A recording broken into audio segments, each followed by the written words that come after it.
Good evening. My name's Councillor Helen Green and I'd like to welcome members of the public, colleagues and officers to this meeting. I'm chairing tonight's meeting and to manage the business as efficiently as possible, I shall invite one person to speak at a time to ensure their contributions are properly heard. And therefore, please do not speak unless invited to do so by me. Thank you in advance. On hearing the fire alarm, please leave the building immediately using the nearest available exit. Do not under any circumstances use the lift. The assembly point is in the area in the Civic Office car park next to the roundabout, and you should not attempt to re-enter the building until it's safe to do so. And please ensure that your mobile phones are switched off or on silent. Thank you. Members of the committee, visiting members and members of the public, please be aware that our planning committee meetings are broadcast live, and so any contribution you make will be broadcast. Please remember to use your microphone when speaking and to turn it off when you've finished. This is very important for the webcast because the camera will move to the next speaker, and you need only press the black button once each time to turn it on and off. Thank you. So item 1 is the membership. Councillor Quilty has replaced Councillor Rosehill as permanent member of the committee. And for tonight, Councillor Myers is substituting for Councillor Smith. Councillor Shenton is substituting for Councillor Hanley. So item 2 of the agenda, communication and apology. Members, please note that as was communicated earlier, item 5B, which is 24/1101/OUTEI land to the west of Barnet Road and east of Baker Street, Potters Bar, has been deferred. I understand that this late notice was unavoidable. Equally, we have added an item of AOB, which is 7A. This relates to the planning inquiry that was being heard over the last few days for Longview and land to the rear London Road, Shenley. Can we please reserve any discussion and debate on that item until we get there? Thank you. Members, when a roll call or a recorded vote is requested, we do this with the general members first, members representing the ward the application is located in, and I vote last and exercise an additional casting vote if it's required. Visiting members and community advocates, thank you for being present. Please make sure you alert me when you leave and re-enter the meeting so that a note can be made for the record. Copies have been circulated to members and made available to members of the public present, and do all committee members have a copy? Yes. Thank you. I have apologies for absence from Councillor Smith and Hanley, and I also believe Councillor Morris, and we wish him well. Item 3 is declaration of interest. Do any members have any interest to declare in connection with this evening's agenda? Lovely. Item 4 are the minutes. The minutes of the meeting held on 30th September are included in the agenda papers. Can these minutes be confirmed as a true record and signed after the meeting? Thank you. Item 5 are the planning applications. As the papers for this meeting were published and provided to the members of the committee 5 working days in advance, and a meeting to enable members to clarify technical points was held, I proceed on the basis that members are well informed of the application before us, having received and read the reports. For each application, it's custom and practice at Hertsmere for a member of the public to be permitted to speak against the application and one in favour. And when there are 2 speakers for an application, the person wishing to speak against will go first. Councillors who are not members of the committee may also speak in their role as a community advocate. apologies, yes, Councillor Sussman. Thank you, Chair. Sorry, just as a point of clarity, really, we haven't had every application 5 days before, so we haven't had the Longview one. We only got those papers this afternoon. So I just think for clarity, thanks. Yes, thank you. The information was shared with us this afternoon, but it's not actually an application. But thank you, that is noted, yes. So I don't believe there are any councillors here present who wish to speak as community advocates. No. Thank you. Members, may I ask you that, or may I remind you rather, that a request to amend, defer or refuse must make clear the material planning consideration. So we go on to 5A, which is 25/1052/FUL1 Howard Drive, Boreham Wood. And I will invite Monica to present the application. Thank you very much. Thank you, Chair. So this is full planning application at number 1 Howard Drive. It relates to the council's own land.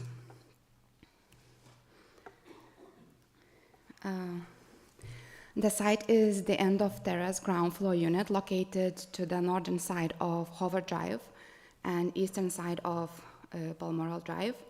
The terrace is characterized by commercial uses at the ground floor level with residential accommodation above.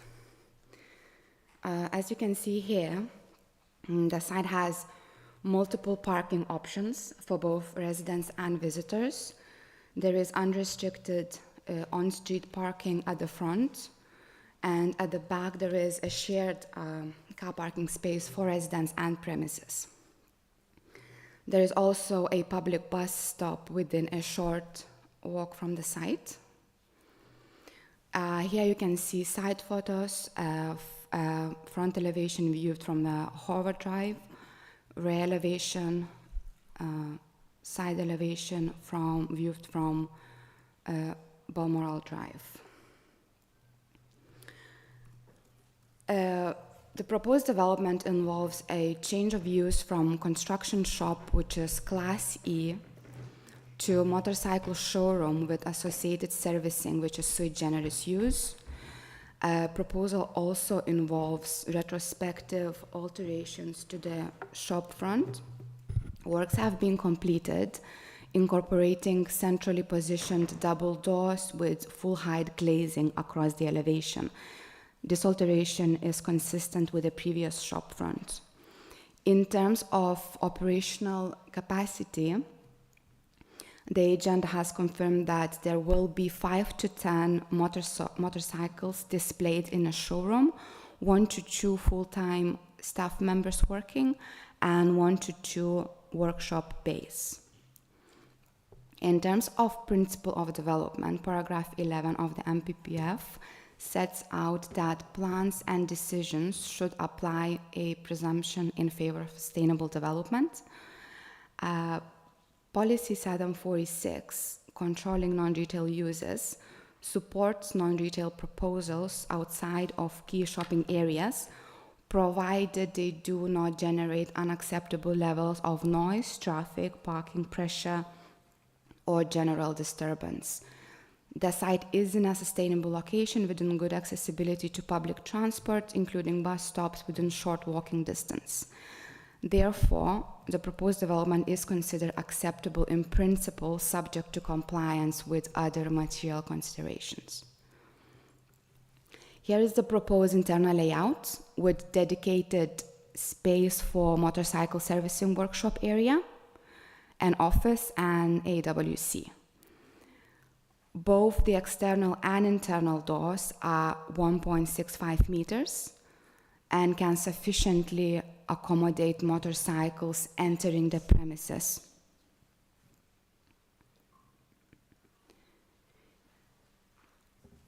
In terms of motorcycle access, so to address concerns raised about motorcycle movements and delivery, the applicant has confirmed that all motorcycles will be delivered through rear entrance only. As shown on the previous slides, both the external and internal doors are wide enough to accommodate motorcycles reaching the servicing area. Therefore, motorcycles will be brought in through the front, will not be brought through the front entrance. A planning condition will be imposed on the decision notice to ensure this operational requirement is enforced. In terms of existing parking provision, the site benefits from 2 parking arrangements at the front, unrestricted car parking area, and at the back there is shared area for residents and premises. The parking operations team was consulted. They confirmed that there are currently no parking restrictions on Hover Drive, and they have no comments regarding this planning application. The site is located in a sustainable location within close proximity to public transport. Bus stops are within short walking distance of the premises. Additionally, cycle parking is provided at the rear of the site. Its implementation will be required by planning condition.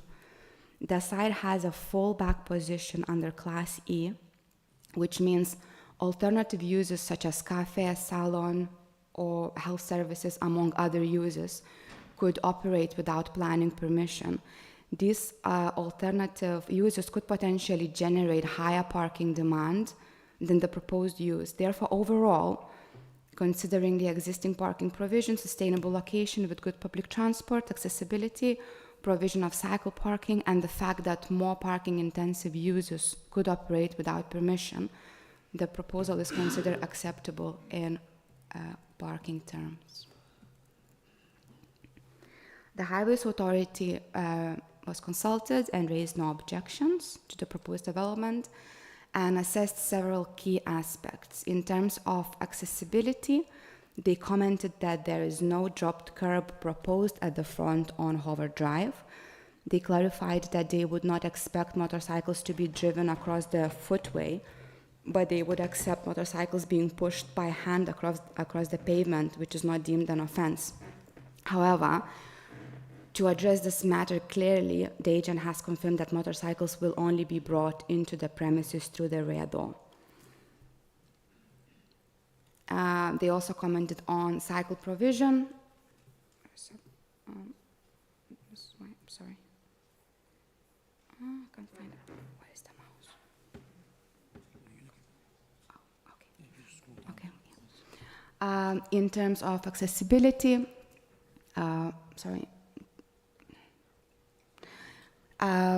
other matters they commented on were about cycle provision, emergency vehicle access, refuse collection, all acceptable.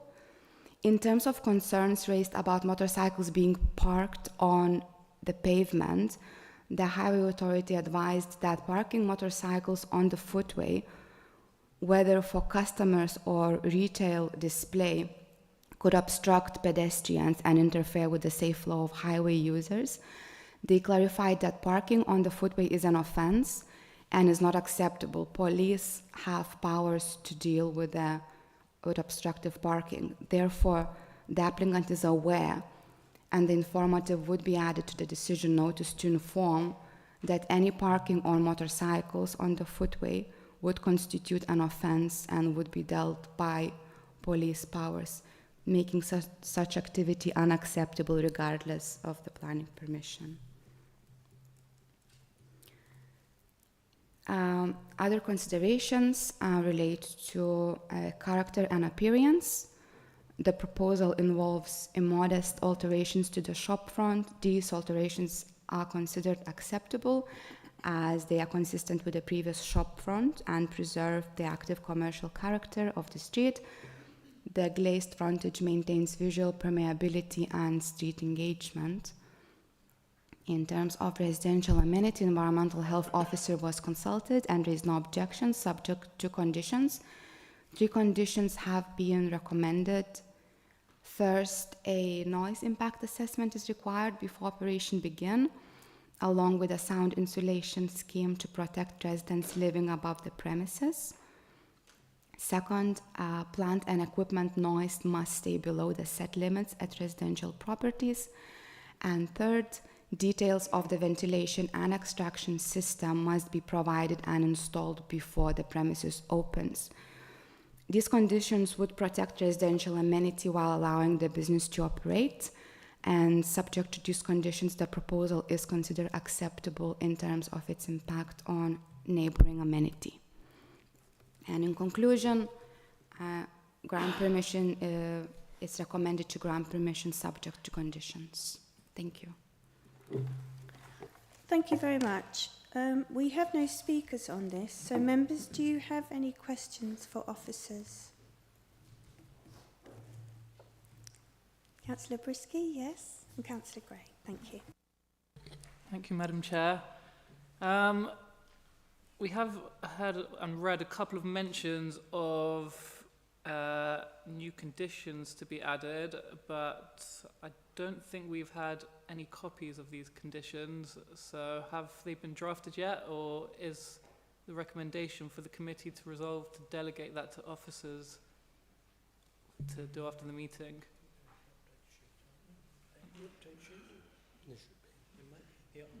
I'm checking the update sheet. It says there will. It says a condition will be imposed. Oh, right. Yeah. Okay.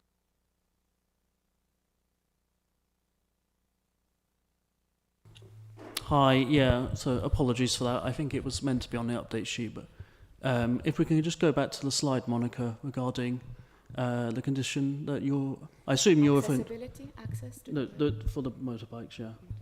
If we just go to that one. So it's a restrictive planning condition preventing the passage of motorbikes through the front, essentially, and we would add it to the decision notice, assuming that this is granted permission.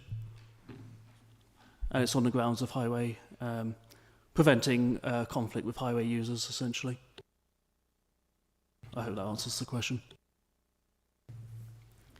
Thank you. Councillor Gray?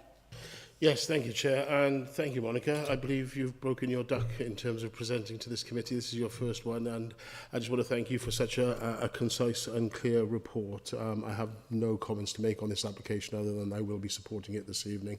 But thank you for a very clear report. Thank you. Thank you.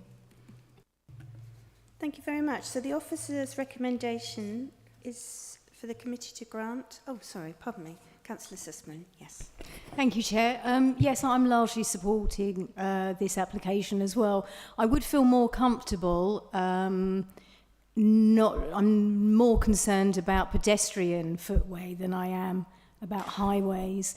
And I wonder if it could be a condition that there is good signage at the front not to park on the pavement, because when you're on a motorcycle, not that I do, it is much easier just to sort of drive up there and perch. And I wonder if that could be a condition in addition. Thank you. Yeah, so I'm happy to answer that. So we can, if it's seen as appropriate, impose a condition relating to a parking management plan. So as part of that, we could require the applicant to submit details of signage, a training regime for employees to ensure that sort of obstructive parking doesn't result from this proposal, if members see that as appropriate. Thank you very much. I think that's a very good idea. Councillor Gray?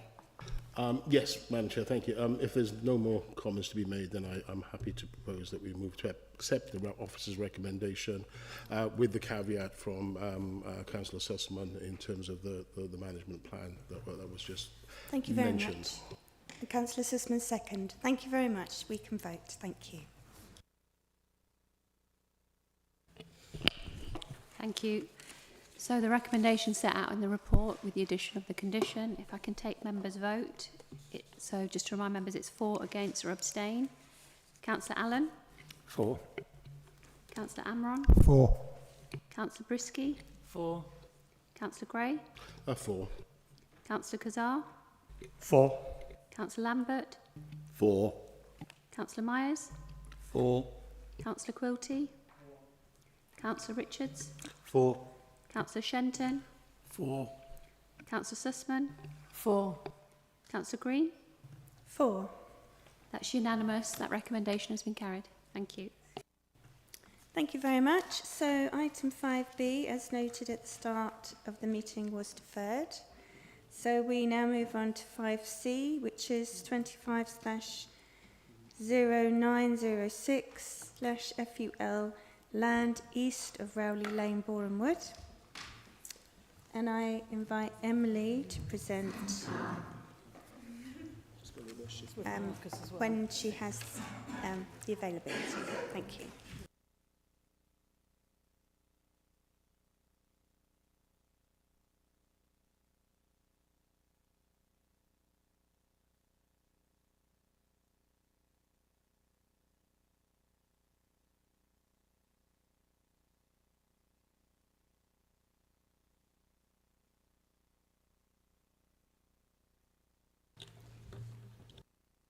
Thank you, Chair. Just to clarify, this application has been assessed both by myself and by Marcus Truman, so we'll be presenting this application together. Thank you, Chair. The application site is land east of Rowley Lane.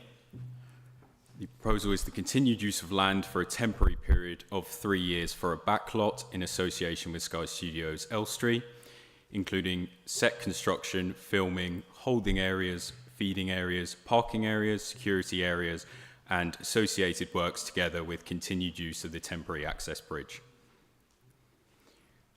The application site comprises the Sky Studios backlot, a space to the rear of the existing Sky Studios soundstages development in Boreham Wood. The site is parallel to the A1 trunk road at its base to the east, and with its apex pointing westward towards Rowley Lane. There is only one access to this site, which is through the studio site via a bridge that was installed for construction vehicles in 2020. Just to attest to the background of the site, prior to the current use of the site, the application site was an open field located within the Metropolitan Greenbelt. Planning permission was granted under application 20-0153 FUL. This was for enabling works such as the demolition of existing structures, levelling of land, etc. This enabled the grant of permission for the Sky Studios application under application 20-0315 FULEI, known as Phase 1 of the Sky development. A separate planning application was submitted for the use of the application site as a filming backlot, which was granted in 2022. Under the application reference 220044 FUL, it was agreed temporary permission would be given so that the land could be used as a backlot for up to 3 years. Other relevant history of the site and surrounding areas includes application 221526 FULEI, phase 2 of the Sky development, which was allowed at appeal. So just for members' reference, this is the master plan for the Sky Phase 2 development. The Sky Phase 2 development is, the boundary is indicated in red. So that is the area just to the north of the existing Sky Studios site. The application site is outlined in yellow, and members will see that there is some overlap between the proposed Sky Phase 2 development and this current application site, where the backlot is currently located. So in light of this, we have updated one of the conditions. As members will have read, condition 3 reads that the planning permission that is hereby approved should expire 3 years from the date on the decision notice, and thereafter the use of the site as a studio backlot should cease, hard standing aggregate should be removed, topsoil brought back, etc. The suggestion is to change that condition ever so slightly to ensure that there's no conflict in the future if Sky Phase 2 comes forward. So the condition will now read: the planning permission that is hereby approved should expire 3 years from the date of the decision notice should the development under the application reference 221526 FULIE, which is relevant to the Sky Phase 2 development, should not come forward. The use of the site as a studio backlot shall cease, and so on and so forth. These are some photos of the site. The 2 photos at the top of the screen show the bridge, which, as Mark has indicated, was approved to be put in place under the 2020 application for the enabling works. And then the 2 pictures at the bottom of the site really just show the use, general use of the site. So you can see there some filming, scaffolding, some of the outdoor uses, including some of the parking areas that the backlot's used for.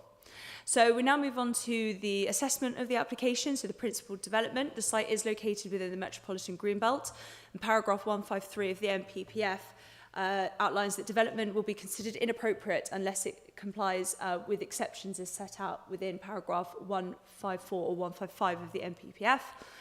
This proposal does not comply with any exceptions in paragraph 154, and this includes part G, which relates to previously developed land, as although this site does comprise previously developed land, this was due to a temporary permission, and therefore the nature of the site as previously developed land is not a permanent feature.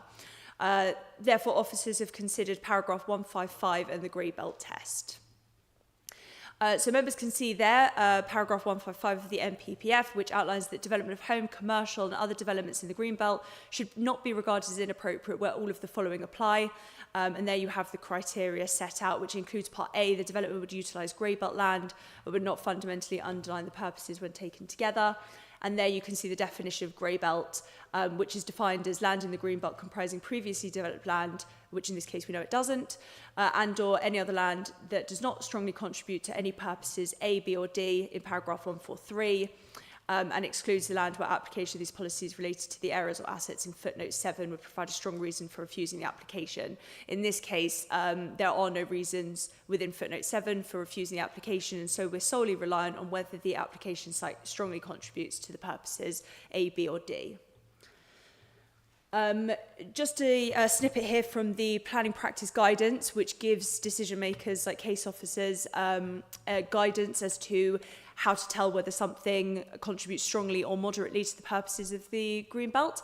So I've highlighted what I believe to be the pertinent sort of element under this application, which is that a scheme will contribute strongly to the green belt where it lacks physical features in reasonable proximity that could restrict and contain development, whereas if it were to comply moderately, it would have those physical features in reasonable proximity that could restrict and contain development. Members can see that some of the physical features surrounding the site do exist, and the site is bound by the A41 to the east, the A1, to the east, and Sky Studios to the south.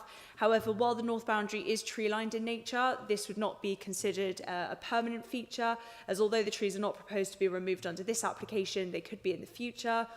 It's considered that the tree line is not a permanent feature as, for example, a woodland, and therefore it's considered that the proposal would contribute strongly to purpose A of the green belt, and the site is not considered grey belt land. If the site is not considered to be grey belt land, the site would fail the test at paragraph 155 of the MPPF, and therefore the site is considered inappropriate development in the green belt. Paragraph 153 of the MPPF outlines that inappropriate development within the green belt should not be approved unless in very special circumstances, which will not exist unless the harm to the green belt and any other harm identified is outweighed by the proposed benefits. So we now look at the harm that officers have identified. Again, paragraph 153 of the MPPF outlines that inappropriate development is by definition harmful to the green belt, so that definitional harm will be factored in the planning balance. We then look at spatial harm. It's acknowledged that urbanising features would be retained on a formerly open field, so for example the groundwork, the vehicles and the equipment on the site. However, the permission would be temporary in nature and the land would be returned to its original state, or it will be subsumed into the formally approved Sky Phase 2 scheme, and therefore that has to be considered when we're looking at spatial harm. In terms of visual harm, the landscape officers concluded that the scale of the impact on the surrounding character would not be substantial. There'd be no loss of valued elements of landscape fabric, as the site is set within a quantum of visually intrusive development already, and therefore harm would be particularly localised in this case. Just onto the residential amenity. On this slide, members can see the separation distance between a single dwelling and Sunnyside cottage, which is approximately 160 metres in separation distance, and then the nearest residential dwellings, which are Pinewood Close, the nearest being number 70, which is approximately 210 metres in separation distance. Possible impacts on neighbouring residential amenity might be from external lighting or from noise. A noise impact assessment and an illumination impact profile were submitted in accordance with this application. Sky regularly conduct consultations with residents in close proximity in the form of asking for feedback in relation to the noise associated with filming, as well as detailing residents at times where noise/light may be at its most prevalent. It is considered there are no further comments/objections raised by environmental health to the potential for noise or acoustics, subject to the conditions used in the previous application. Highways considerations. All three highways authorities were consulted as part of this application: Transport for London, National Highways and Hertfordshire County Council Highways, raising no objections subject to conditions. Again, as the principal assessment was established in the previous backlot application, there are no concerns. No access to the highway is proposed. Only access is to the backlot via the bridge over Rowley Lane Drain. A transport statement was submitted confirming the site's suitable location in relation to sustainable travel, and there will be no material increase in the flow of traffic on the highway.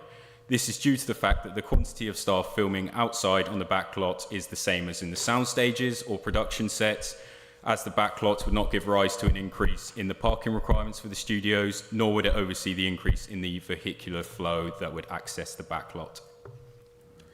Moving on to flood risk matters, the site is located adjacent to the Rowley Lane Drain.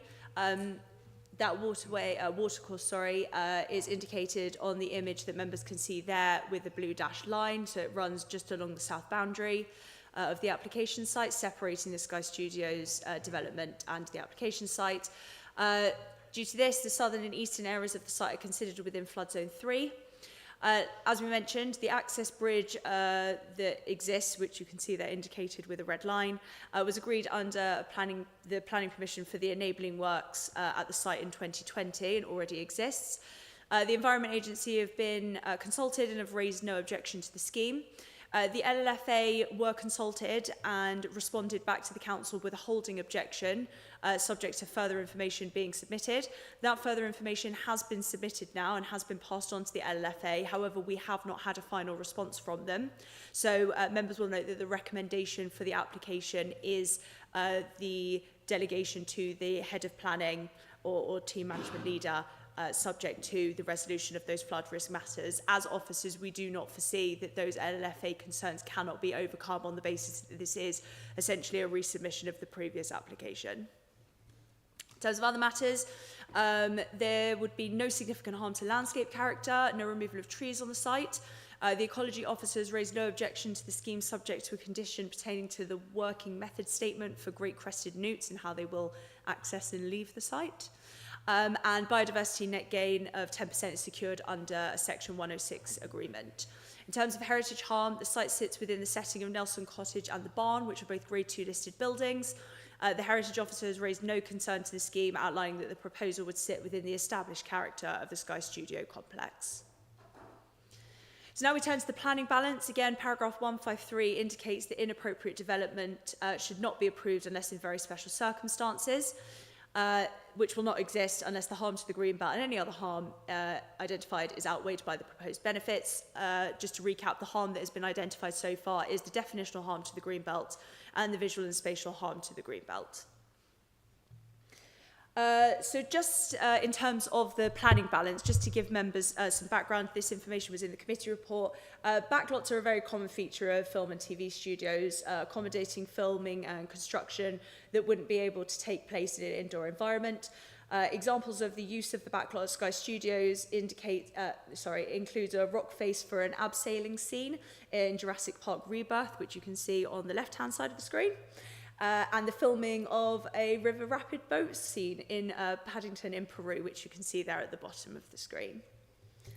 The way that Sky Studios works is that it hires out sound stages to production companies, which is an incredibly highly competitive environment. Film studios such as Pinewood Studios, Leavesden Studios and Shepperton Studios, all of which were within a 1-hour drive of Hertsmere, all have permanent backlot features. It's been concluded that if Sky does not have a backlot, it's unlikely to attract business in the future, as there are other offers within reasonable proximity that can offer production studios that backlot space. And therefore, if Sky is unlikely to attract business in the future, it's reasonable to conclude that the existing sound stages will likely go underused in comparison to how highly they've been used for the last 3 years. We've concluded that the backlot is essential for Sky Studios to function, and this is an opinion that was also raised by the inspector in the 2025 appeal decision for the Sky Phase 2 application. And there is a direct quote, members can see it has been established to have a backlot under temporary permission. It has been essential to have a backlot under temporary position, and one of the benefits of this proposal is to secure a permanent backlot. Hertsmere and Borough have already experienced economic benefits from the presence of Sky Studios and the production at this site. Should production companies go elsewhere, it's reasonable to assume that economic benefits would decline. This could result in a decline in the training and apprenticeship programme and, of course, local spending from employees at the sound stages. There would also be a loss of reputational benefits, including the national recognition that Hertsmere and Borough specifically has enjoyed since Sky Studios has been in place. So just to conclude, permission would be temporary for a 3-year period, and then the land would be returned to the previous state, or it would be subsumed by the previously approved Sky Phase 2 development. Having the permission approved and now would allow time for the Sky Studios Phase 2 to be built out, including the permanent backlot. And officers consider the significant benefits to outweigh the harm to the Greenbelt in this case, and therefore the recommendation is to delegate to the head of planning and economic development or development manager to approve, subject to conditions, the Section 106 planning agreement and the resolution of the outstanding flood risk and drainage matters. Thank you very much. Please, can I call Sophie Owen Street? Thank you. To speak for the application. You will have 3 minutes. Thank you. Hi there. Thank you for the opportunity to speak this evening. My name is Sophie Owen Street and I am the Vice President at Sky Studios Elstree. In the interest of time and getting us all home to watch Celebrity Traitors, I will focus on the essential facts, the importance of granting this temporary backlot extension to maintain the momentum of Sky Studios Elstree. This planning application is hopefully straightforward. It is a request to continue using the existing backlot facility for a further 3 years. We are not proposing any changes to the current operational arrangements which have proven effective over the last 3 years. 3 years ago, when we first applied for temporary permission, we committed to establishing a permanent backlot solution. So a few months later in 2022, we submitted a planning application for a north expansion which provided for this permanent backlot. That application secured full planning permission from the Secretary of State only a few weeks ago. Earlier this year, we submitted this temporary backlot extension in advance of the determination of the north expansion to ensure continuity of backlot operations while we awaited a decision, and if consented, whilst that development progressed. We did this because maintaining use of the existing backlot is critical for the studio. Since opening, it has become evident that a backlot is no longer an add-on facility, but a fundamental requirement for a world-class studio facility such as ours. We have already hosted major productions such as Wicked and Jurassic World Rebirth at the studios, and all of those major productions have cited the immediate access to the backlot as a major contributor in their decision to selecting Sky Studios Elstree as their home base. To be clear, the lack of a backlot would be a major deterrent to future global productions considering filming here, and as such impact the crew jobs that can be provided for in the area. Now to the second commitment we made 3 years ago as part of our temporary backlot permission, to responsibly and considerately manage the community impact of the backlot. I am proud to reassure the committee that over the last 3 years of the backlot being used, we have established a proven track record of responsible management. As the officer's report confirms, we have implemented extensive mitigation measures to ensure that filming and activities on the backlot do not disturb our neighbours. These measures include notification of filming activities, contact details to our studio staff for real-time queries provided on those notifications. If required, it can also include live sound monitoring and the capability to proactively intervene with production setup if necessary. This system works, and we are committed to maintaining these high standards throughout any temporary extension period. Furthermore, we have consulted widely with our neighbours, community board members and the public as part of this extension application, and I am pleased to note there have been no objections raised. I would like to thank the officers for their positive recommendation to grant planning permission. I strongly urge the committee to endorse this recommendation, allowing us to maintain the momentum and global attractiveness of Sky Studios Elstree and the crew jobs it brings. Thank you very much. Thank you. Thank you.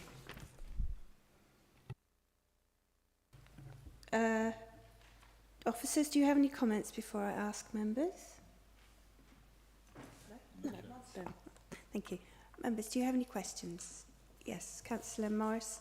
Sorry, no. Councillor Richards and then Councillor Quilty.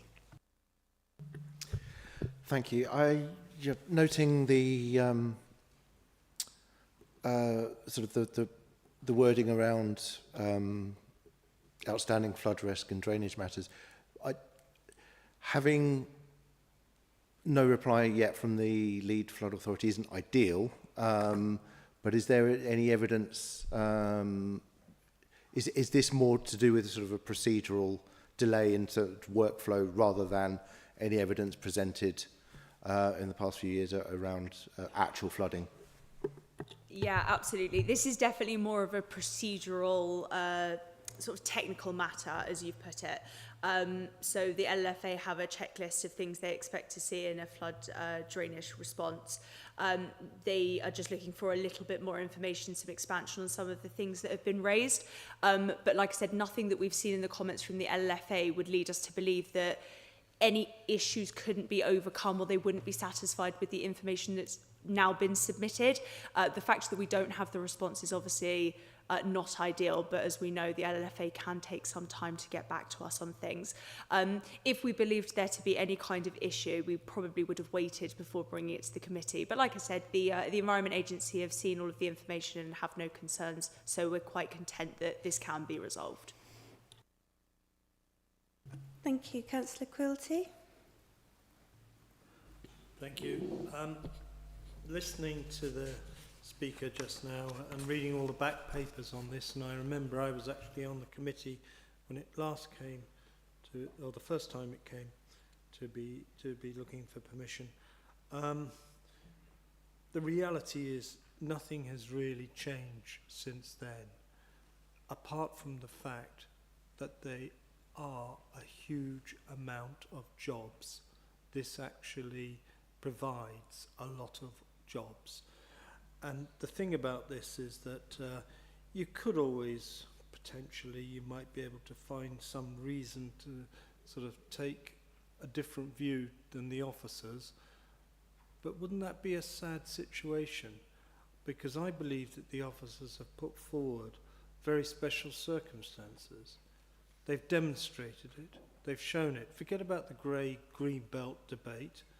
That doesn't really come into this to a certain extent. The officers have shown very special circumstances on the fact that there's a large number of jobs.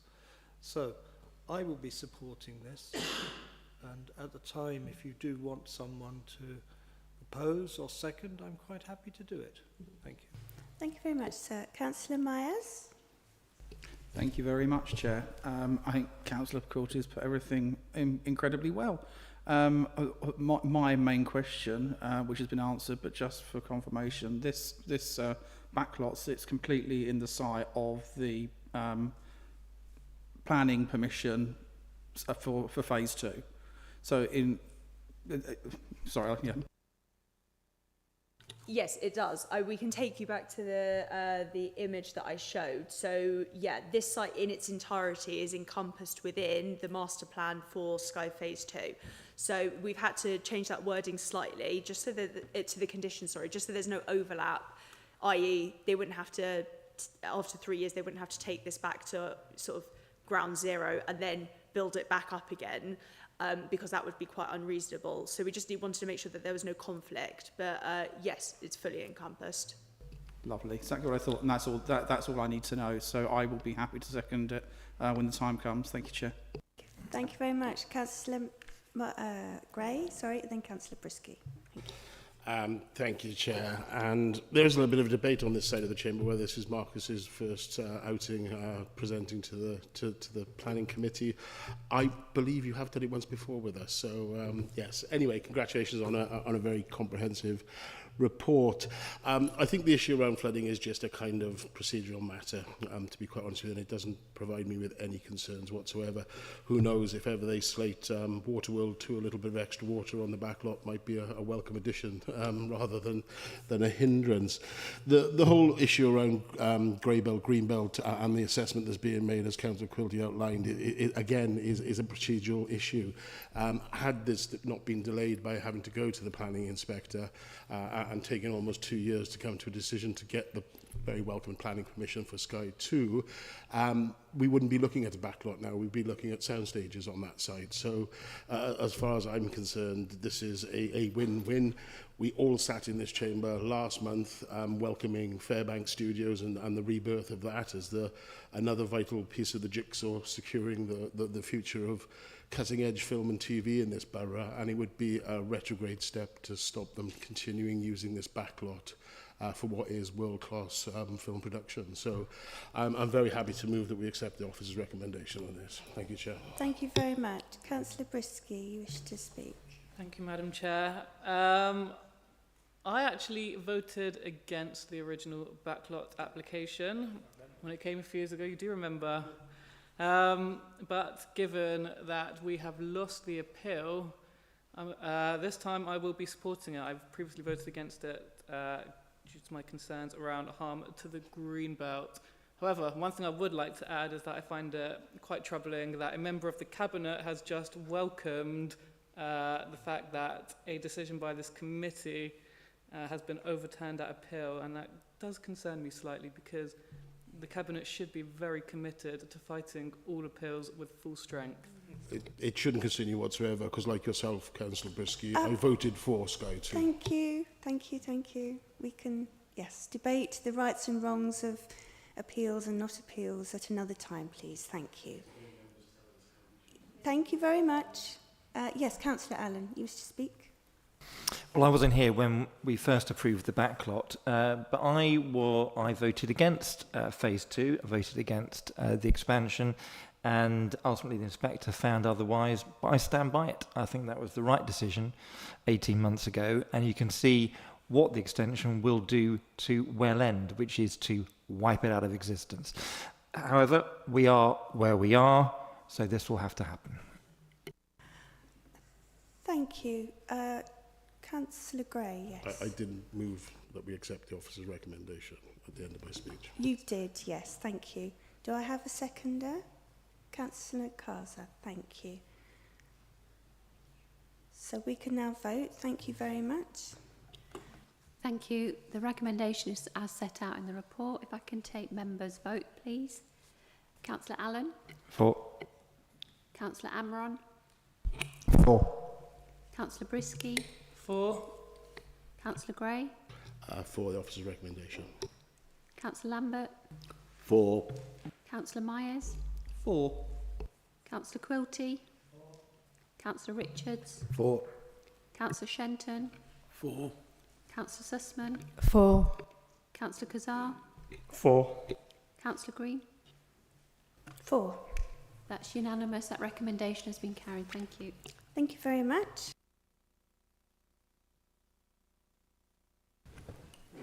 So we move on to 5D, which is 25/1155/MPO, Hertsmere Complex, Sterling Way, Boreham Wood. And I invite Emily to present. Thank you. Thank you, Chair.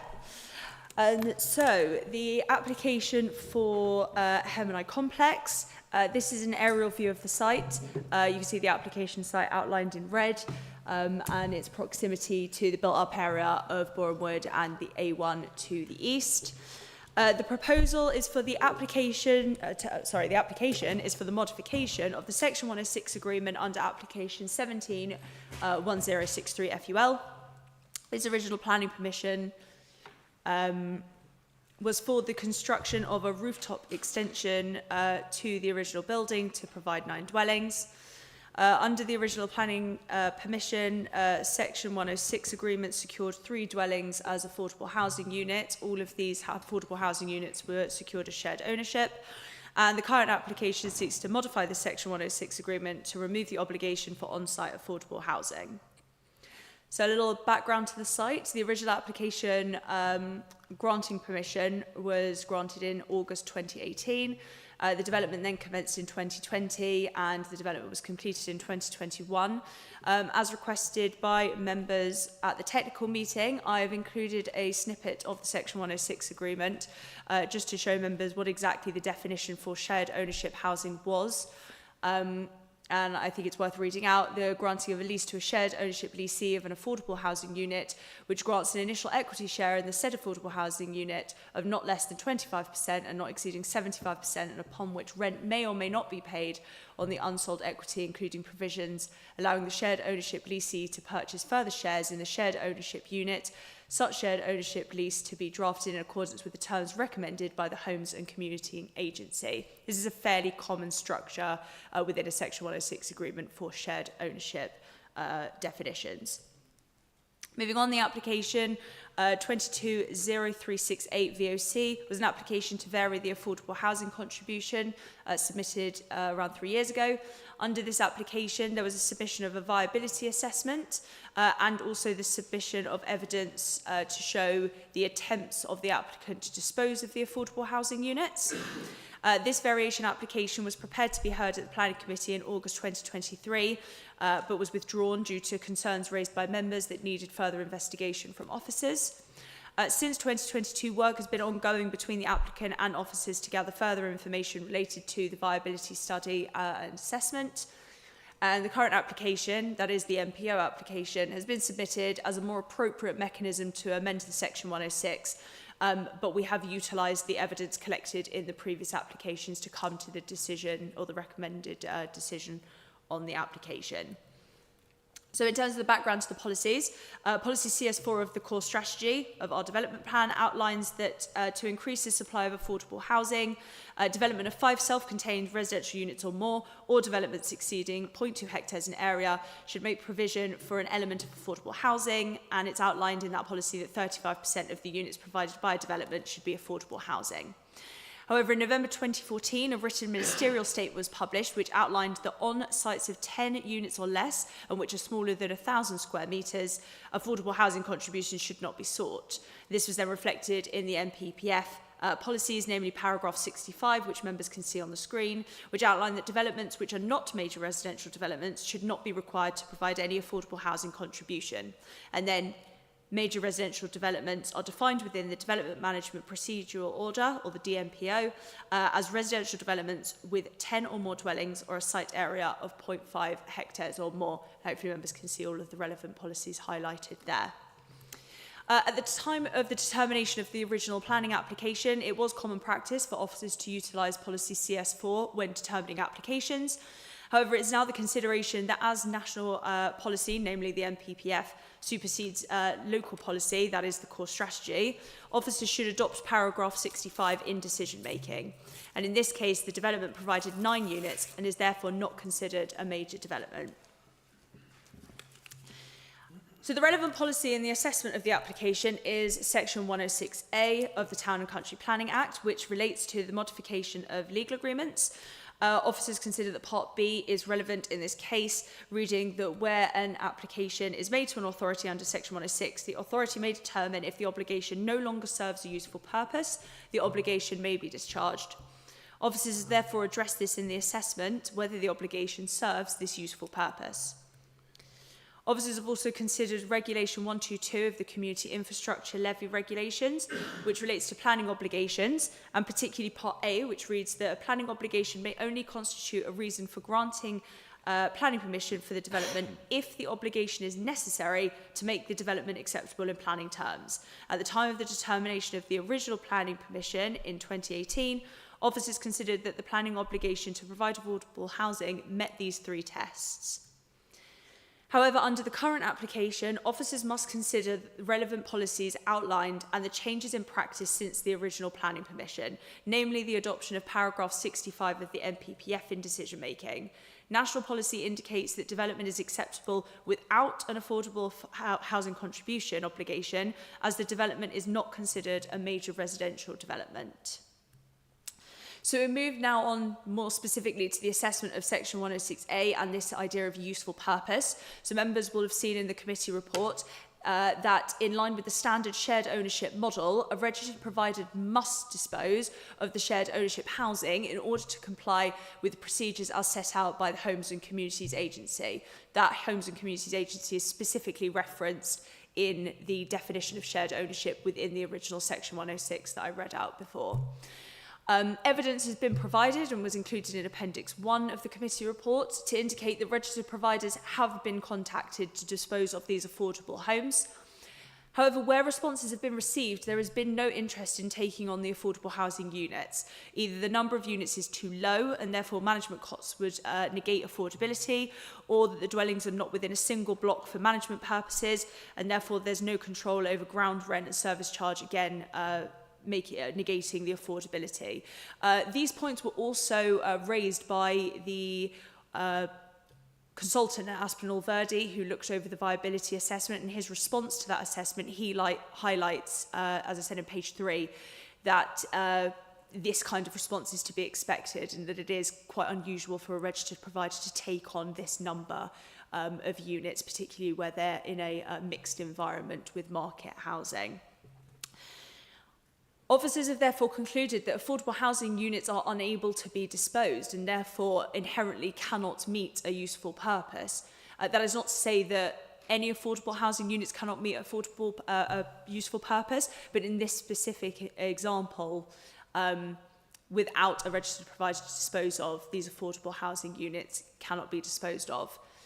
Officers have also considered that dwellings could contribute meaningfully to meeting Hertsmere's housing targets for market housing. In addition to this assessment, under application 220368 VOC, as I mentioned, evidence was submitted to indicate that the scheme is not viable with an affordable housing contribution after the completion of the development. In August 2023, members requested further information on the breakdown of building costs and a more thorough assessment of viability. Since this time, more information has been submitted from the applicant, which includes a updated gross development value, marketing, sales and legals costs, construction costs, asbestos removal, professional fees, finance costs, land value, profit, and the provision of a community infrastructure levy. All of these factors are reasonable and have been considered reasonable by the officers at Aspinall Verdi as being included in a viability assessment. As I mentioned, there have been ongoing discussions between Aspinall Verdi and the applicant, which have occurred between 2023 and the present, to ensure that the most up-to-date and the most factually correct information has been submitted to be reviewed in terms of the viability assessment. And all the methodology and factors within the viability assessment are considered to be sound, including land value, profit margins, and construction costs. Aspinall Verdi have concluded that the scheme is not viable in an all-market scenario and therefore is unviable should affordable housing provision be included. In conclusion, officers consider it to be unviable for the dwellings to be disposed of as affordable housing units and therefore no longer meet a useful purpose in line with section 106A. Under national legislation, the development is not considered a major development and therefore the obligation to provide affordable housing is onerous on the developer and would not comply with SIL legislation. Policy CS4 itself makes the exception to the provision of affordable housing where evidence is shown that the development would be unviable, and this is reflected as well in the NPPF. And officers believe evidence has been provided and corroborated to indicate that the scheme is not viable with an affordable housing contribution. Therefore, officers consider it rational and policy compliant to amend the Section 106 agreement of the application 17-1063 FUL to remove the affordable housing contribution. Thank you very much. Can I please call Eleanor Cannon?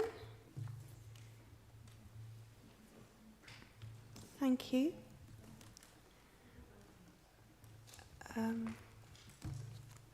You will have 3 minutes when you press the button. Thank you very much. Good evening, councillors. I'm Eleanor Cannon from Savills, acting as the planning agent. Thank you for the opportunity to speak, and Emily for the presentation. I'm speaking on behalf of the applicant in support of this application to modify the affordable housing obligation associated with the residential development at the Hertsmere complex. I'll start by briefly recapping the planning history on the site. In 2018, permission was granted for the construction of a single-storey rooftop extension for the delivery of 9 flats at the site. This permission approved 3 studio units, 2 one-bedroom units, and 4 two-bedroom units. The Section 106 agreement for this application scored 3 of the flats as shared ownership. The agreement set out that the owner would transfer ownership to the council or a registered provider who would then manage the sale or letting of the properties. The application before you seeks the removal of the affordable housing obligation for 2 main reasons. Firstly, when the applicant contacted the registered providers operating with Hertsmere, there was no appetite for taking on the shared ownership units. This was on the basis that the building was not suitable, noting high values and service charges, and that the number of units was too low. This is not unexpected, and both the committee report and Aspinall Verdi's review also recognises that it is not uncommon for registered providers to have no interest in small numbers of units that form part of a wider development. Without interest from the registered providers, it has not been possible to deliver the shared ownership units in accordance with the intention of the obligations set out in the original Section 106 agreement. Secondly, the James Brown viability report submitted with the application sets out that there should never have been, should not, and cannot be any affordable housing provision of any kind based upon viability considerations within the 9-unit roof extension. This report, along with the supporting viability evidence, has been subject to an independent review by Aspinall Verdi, most recently on the 17th of June 2025. This latest review from Aspinall Verdi reassesses the major inputs into the appraisal and comes to the same independent conclusion that the development is unviable without any affordable housing contributions factored in. In conclusion, I wholly agree with the officer's recommendation that the removal of the affordable housing obligation is agreed. The committee report identifies that Hertsmere cannot demonstrate a 5-year housing land supply and identifies a shortfall of 3,000 market homes. It's unsustainable for the dwellings to remain empty, and our client would like to put them to positive use and contribute towards Hertsmere's pressing need for market homes. Thank you. Thank you very much. Officers, do you have any comments before I ask members? No. Members, do you have any comments? Councillor Bristol. Thank you, Madam Chair. I'm not satisfied that we have been provided with enough evidence that the applicant has made all reasonable efforts to dispose of the units with a registered provider. From what I can see, according to Savills, actually, they haven't asked a single registered provider for 5 years. So, you know, during COVID, when housing associations were in a very, very difficult financial situation, yeah, maybe that was not the best time to ask them in October 2020. But now we understand that there is a very, very severe shortage of affordable housing here in Hertsmere, and I'd be very surprised if nobody wanted to take this on.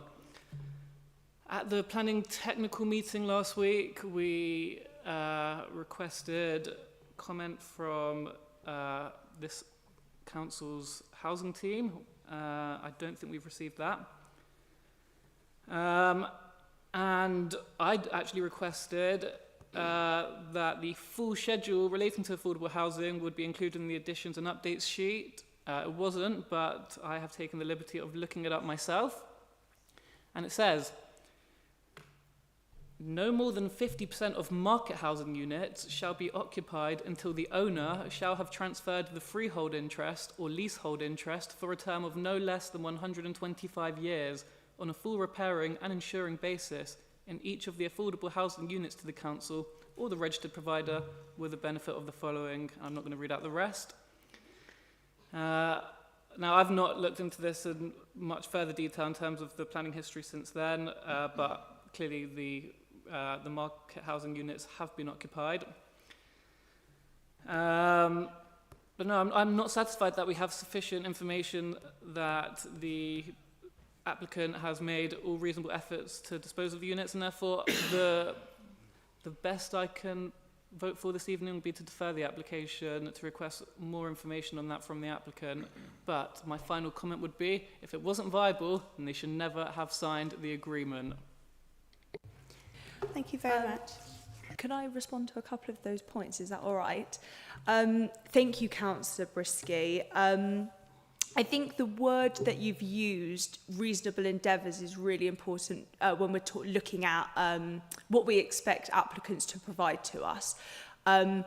I think that we have to be very careful on creating a threshold at what point we find it acceptable to make a decision on these types of applications.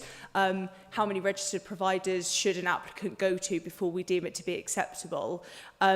I understand from your perspective that the amount that's been given is not enough. However, I do think that we need to take into consideration what the registered providers that have been contacted and have responded have said, and what Aspinall Verde have mentioned, which is the fact that it is incredibly unlikely for a registered provider to take on this number of units. Where a development is obviously mixed in terms of the market housing and affordable housing. I mentioned some of the reasons where there's no control over ground rent, there's no control over service charge, can make affordability completely untenable. So we have that, there is an element where we have to be reasonable and assume that they could go to quite a few more registered providers and probably get a very similar response, as we've seen with previous MPOs that we've looked at. I note your comment about going to registered providers in 2020, that not being the best time. Obviously, COVID was a really difficult time to achieve development. However, we have seen other applications that were approved around this time where affordable housing has been disposed of, obviously in a more attractive fashion for registered providers. So it's not an impossibility that it could have happened if this was more an attractive offer. I do apologise that we were not able to get comments from the housing officer for members. I know that that was a request at the technical meeting. However, as outlined in the committee report, the housing team at Hertsmere Borough Council was spoken to ahead of the endeavours of the applicant to reach out to registered providers to offer up these units and also to work with the council on finding the most appropriate registered providers for this type of development. So the housing department have been in the conversation through the process of this application. I thought that was important for members to know. Thank you. Councillor Shenton. Thank you, Madam Chair. Firstly, my apologies for not going to the technical meeting, but I didn't think I was coming here at all, and I was also at a cabinet meeting. But so this may have been asked, but it's my understanding that a Section 106 obligation doesn't have to be done on site. It can be done at a different site. It's a financial transfer. So is that true? And if it is, why can't they just charge a fee? So off-site affordable housing is what you're referring to, and is something that we do look at for some developments. In this case, because we have the evidence of the viability assessment, which shows that the contribution of affordable housing provision would make the scheme unviable, Policy CS4 and the NPPF both outline very clearly that if a scheme is outlined to be unviable, the local authority should not ask the applicant for any type of affordable housing obligation. So that would include off-site provision or a financial contribution. Sorry, yes, sorry. Thank you, Councillor Green. So just to add to that point, and just to clarify that the financial viability assessment we've received, which was reviewed by Aspinall Verde, as Emily explained in her presentation, shows that the scheme is actually unviable even without any affordable housing. So they're losing, even if it was 100% affordable, they're still losing money. So whilst you're completely right, Councillor Shenton, we can have off-site contributions. In this particular case, the scheme is unviable without the affordable housing anyway, so we couldn't actually ask for that anyway. It'd have to be viable, there'd have to be some sort of residual income coming, a profit coming from the development, then we could ask for a contribution, but it's actually shown to be unviable anyway. And if I may just step back as well to Councillor Brisky's pertinent question earlier, I asked the same question actually of the agent.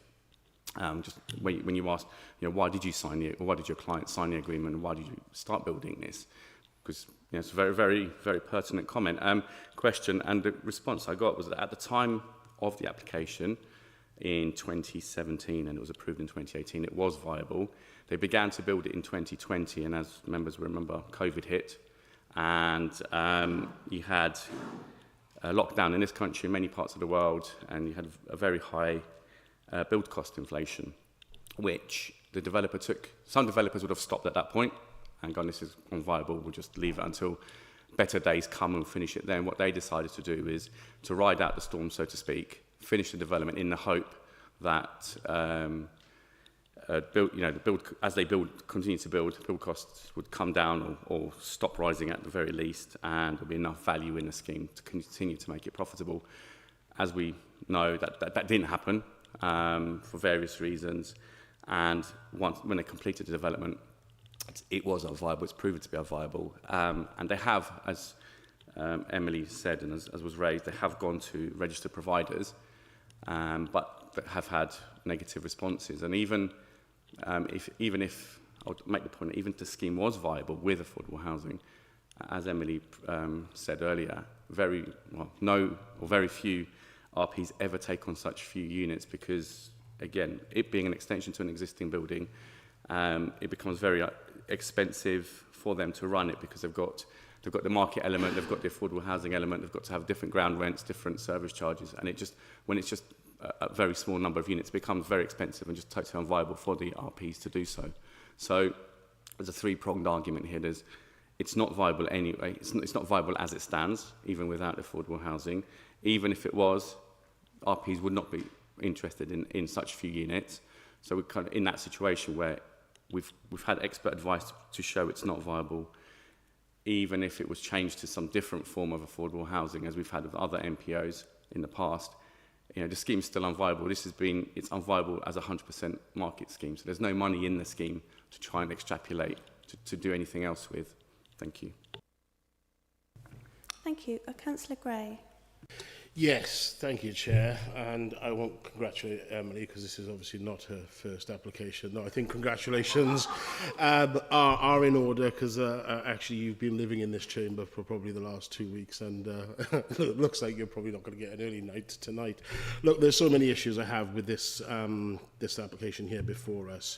I remember it well when it first came to us, and I think the first point I want to make is we mustn't lose sight of the fact that this was a rooftop extension, and we were never allowed to discuss how much money or how much profit the developer made on the floors underneath it because it came in as a previous application. We were kind of almost wanted to believe that this is just floating in mid-air as an entity by itself. The first question I ask us is and as the lady from Savile said, it was not unexpected that we couldn't find someone to take on these properties. So why the hell did we allow them to be built in the first place then, with that attractive a kind of tag around it to say that they would be affordable homes? They entered into an agreement to build these affordable homes on top of the 60 or 70 that sit below it, and that is of great concern. There has been no offer of a commutable sum, which is around about £125,000 per one-bedroom property in Boreham Wood, because we're saying that it's unaffordable. Aspinall Verdi study in itself says that there's holes in the paperwork. They can't provide certain invoices. They've taken best guess. The only thing they have guaranteed, however, is a 22.5% profit for the developer, and that line has been left unchanged. So there is money to be made in here, and there is a conversation to have that if they can't actually provide the affordable homes, then they should be looking at giving us a commutable sum so that we can build our own affordable homes. And it just does not add up. I'm sorry, but it really doesn't, and I am loath to accept it as is. Oh, sorry, Councillor Green, I keep interrupting you. Is it all right if I respond? Just to speak to some of the comments about the viability assessment, I think you're absolutely right, Councillor Gray. It's very difficult for a scheme like this because the original application was not just for the rooftop works, but also for some external changes to the main building itself. It became very difficult to extrapolate between the costs to the main building and then the costs to the rooftop above, and that was essentially what came out in August 23, is how can we get more information about looking at, this specifically as its floating development. And that's been really difficult. I've had a look through some of the conversations, the report that was done and looked at by Aspinall Verdi. It's been very hard to extrapolate sort of individual assessment. What I can say is through the conversation over the last 2 years, Aspinall Verdi will agree that this is the closest that it is possible to get to differentiating between the original building and the rooftop development. They are content, as professionals in the game, as it were, that this is not a viable scheme. Obviously, you know, it's the practice within viability to accept a developer profit. And so, you know, we're not necessarily able to comment on that when we're talking about viability. But we as officers trust in the assessment that's been made, the conversations that have been had with Aspinall Verde. They have all the information they needed to come to a professional conclusion that this scheme is not viable. And that's the assessment that we've made. No, I completely get that and I completely accept it. But again, the point is that they're doing this on best guess. So if you've got a developer who cannot build a development and keep control of the costs and even keep the basic invoices together to be able to prove what it's actually cost to build, but still protect their bottom line of 22.5% profit, the only people that actually lose out on this are the people who are most desperate for affordable homes. And the developer walks away scot-free. It's just not right. And we should not have allowed it to happen in the first place then. It's as simple as that. If we're allowing houses to be built with the moniker of being affordable, to then hear from estate agents that it's not unexpected that we couldn't find someone to take them on, why the hell did we allow it to be built in the first place? Thank you, Councillor. Thank you very much. I have a number of other people, so don't worry, I will get to all of you. Councillor Sussman's next. Thank you. Thank you, Chair. I don't know where to start with this one. Councillor Gray must really feel strongly, because he always tells us that we should always be going with officers' recommendations. So, okay. I don't believe that this client ever did a viability study. What they did was an unviability study. When you enter into a business transaction of any sort, I would have thought that you tend to research, and to just find out after these properties were built that no one would take them is quite odd. So I'm absolutely seething sat here. They signed a legally binding agreement, right? I'm assuming they're not stupid, but I'm finding it hard to sort of equate that in my head. They should have approached the housing associations before to realise that they will not take on a small amount of units, and certainly not sort of those types of units, and that would have then helped to form their business decision. I believe this is a long-term plan. Here we are with applications giving us 50% housing, and then here we are, not for the first time, being asked to vary Section 106 agreements on commitments of housing. Either we need housing or we don't. This is telling us we don't because they can't get rid of it. So I think that we have to look very carefully here. As far as I'm concerned, every single affordable housing unit counts. It matters. And it was only last week in Cabinet that report was put forward on housing, and I think we have to sort of take note of that. I think that if we do this, then we're setting a trend. We did it last time. I'm really against doing it for this application. Do we then go to everyone when all the regulations sort of change on the MPPF and things like that? Do we go back to all those who gave us 50% and say, oh, actually now it's changed, so you can give us less now? We don't do it that way round, and I don't think that we should do it this way round. I think it just undermines everything. What else have I got to say on that?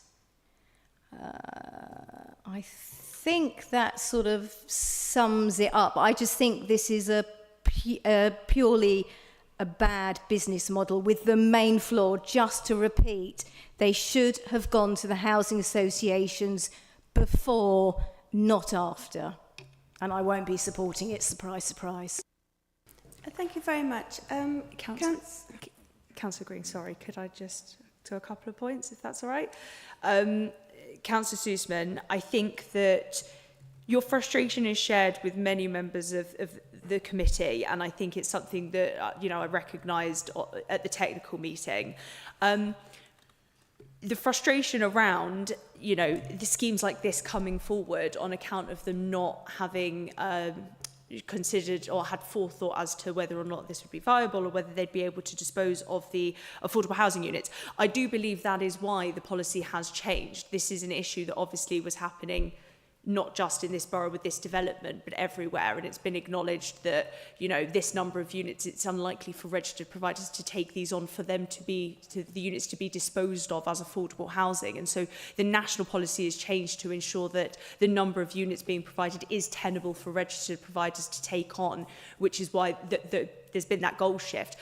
The shifting of goals is something we see all the time. I've sat in an appeal inquiry this week defending a position where the assessment of Greenbelt has changed entirely to introduce Greybelt. So, you know, it's something that as officers we have to take in our stride and make these assessments as new policies arise. Again, in that appeal, I've made the argument that the need for affordable housing is substantial in this borough. I stand by that. It is. It absolutely is. And I know that's something that members are hearing every committee when we're looking at new housing development. However, we have to consider that in this case, without a registered provider to dispose of those affordable housing units, they will sit vacant because they cannot be disposed of, which means those that need affordable housing will not get it under this scheme at these units. It just is very, very unlikely to happen. And so what officers have concluded is, well, not only is the affordable housing need so dire, but so is the market housing need. And actually, if we can remove this obligation and have these units to be disposed of as market housing, we are also addressing a need within Hertsmere that can actually be achieved. Again, you mentioned the trend. This is the second MPO that I personally have brought to a committee that is very similar, changing a Section 106 agreement for the provision of affordable housing. I mentioned in the technical meeting, this situation is very specific in terms of the type of application, i.e. an application that was between 5 to 10 units, and also the timing. So this is development that was, had permission before the changes to the MPPF. So it's unlikely that this will set a trend for applications definitely in the future. But again, for those coming forward that fit within that very small timeline, I can't expect that we will have this problem so often. So I just want to come back on one point, if I may. If this gets through tonight, I'm going to ask you to call my mortgage company because I signed up at one rate and it's gone down a little bit since then. So maybe you can persuade them to give me that rate. Thank you. Thank you. So we do still have a number of people who wish to speak. So, Councillor Lambert. Thank you. Thank you. So we approved this, and I can remember it being approved. It got through, and I think at that time we were celebrating some sort of victory, because getting affordable houses on site was actually something that we strived for then, and it was comparatively rare. And so this would have been a victory. And now to find that nobody's prepared to take on this small number of houses is pretty irksome. It does seem to me that had we suggested that they gave us a contribution instead of promising the affordable housing, then we could have taken that, and I couldn't see how they would get that back now because they're having a bit of difficulty with the profit. So I do think it is something that should have been considered at the time, either by us or by the applicant. But they did sign the Section 106 agreement. And my view is that if they want to get out of the obligation of the Section 106 agreement, and it is their problem, then if necessary, they should be buying themselves out. They should at least be making a contribution to get out of a legal obligation. So that's where I'm sitting at the moment, that just to come along to us and say, oh, we're not going to make a profit and it's very difficult, is not our problem. It is their problem and they should be solving it. And if we need a financial contribution, to get them out or let them out, then that's what we should be negotiating. Thank you. Thank you very much, Councillor. Councillor Quilty is next. Thank you. Thank you, Madam Chairman. You know, this is very confusing. Under proposals, paragraph 3.3, it's very clear the signed section 106 agreement 171063 full had originally secured 3 of the proposed dwellings comprising of 2 one-bedroom dwellings and 1 one-bedroom dwellings, what you're talking about, as shared ownership affordable housing units. I go back and say that again, as shared ownership affordable housing units.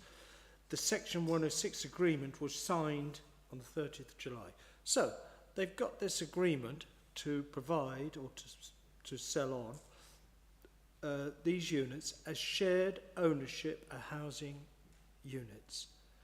Well, if we refer to the Savills very comprehensive, interesting list of local housing providers, none of these people deal in shared ownership stuff. This is all major national social housing lists. Very interesting as it is. I would like to know from the applicant, and you know, as soon as possible, maybe we should be telling you now, what efforts did they actually do to market shared ownerships? Or were they just trying to market affordable housing? There seems to be a very, very peculiar gap here. And I'm hoping, now the officers are all talking amongst each other, so I've obviously scratched on something. And I'm hoping they can give us an answer. Thank you. I hope too. It's my understanding, hang on a minute, it's my understanding that a shared ownership property can't be marketed directly to people, that you have to go through a housing provider. But I take your point that which ones were chosen and how hard they tried is a very good question. I defer to my colleague.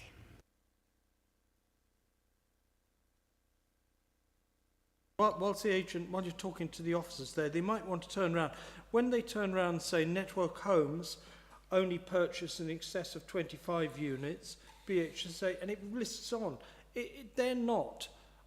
I've seen local providers. If you ring up tomorrow morning, a housing service here, they will send you to a particular company that deals in shared ownerships.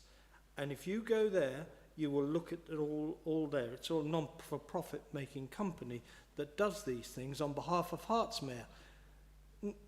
I don't think they've been marketed properly. Thank you. I take your point, and also I take the officers' points that they've tried to explain how hard they have tried or not, as the case may be. I have a few other people who wish to speak. Councillor Kaza. Thank you, Chair. I'm still deeply concerned. It wouldn't be a surprise for officers to realise. I kind of echo some of the points that other members of the committee have made. Just going back, so I won't repeat them, not too much at least.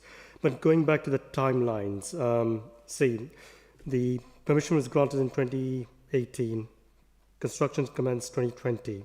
So I'm sure that the applicant or other real estate agents would have started marketing them from 2020. And we've again seen Savills' attempts to do so.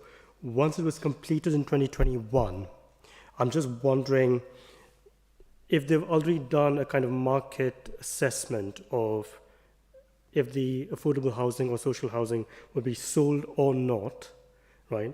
Have they made any attempts to offer it as regular housing on the market? That was my major concern. But I mean,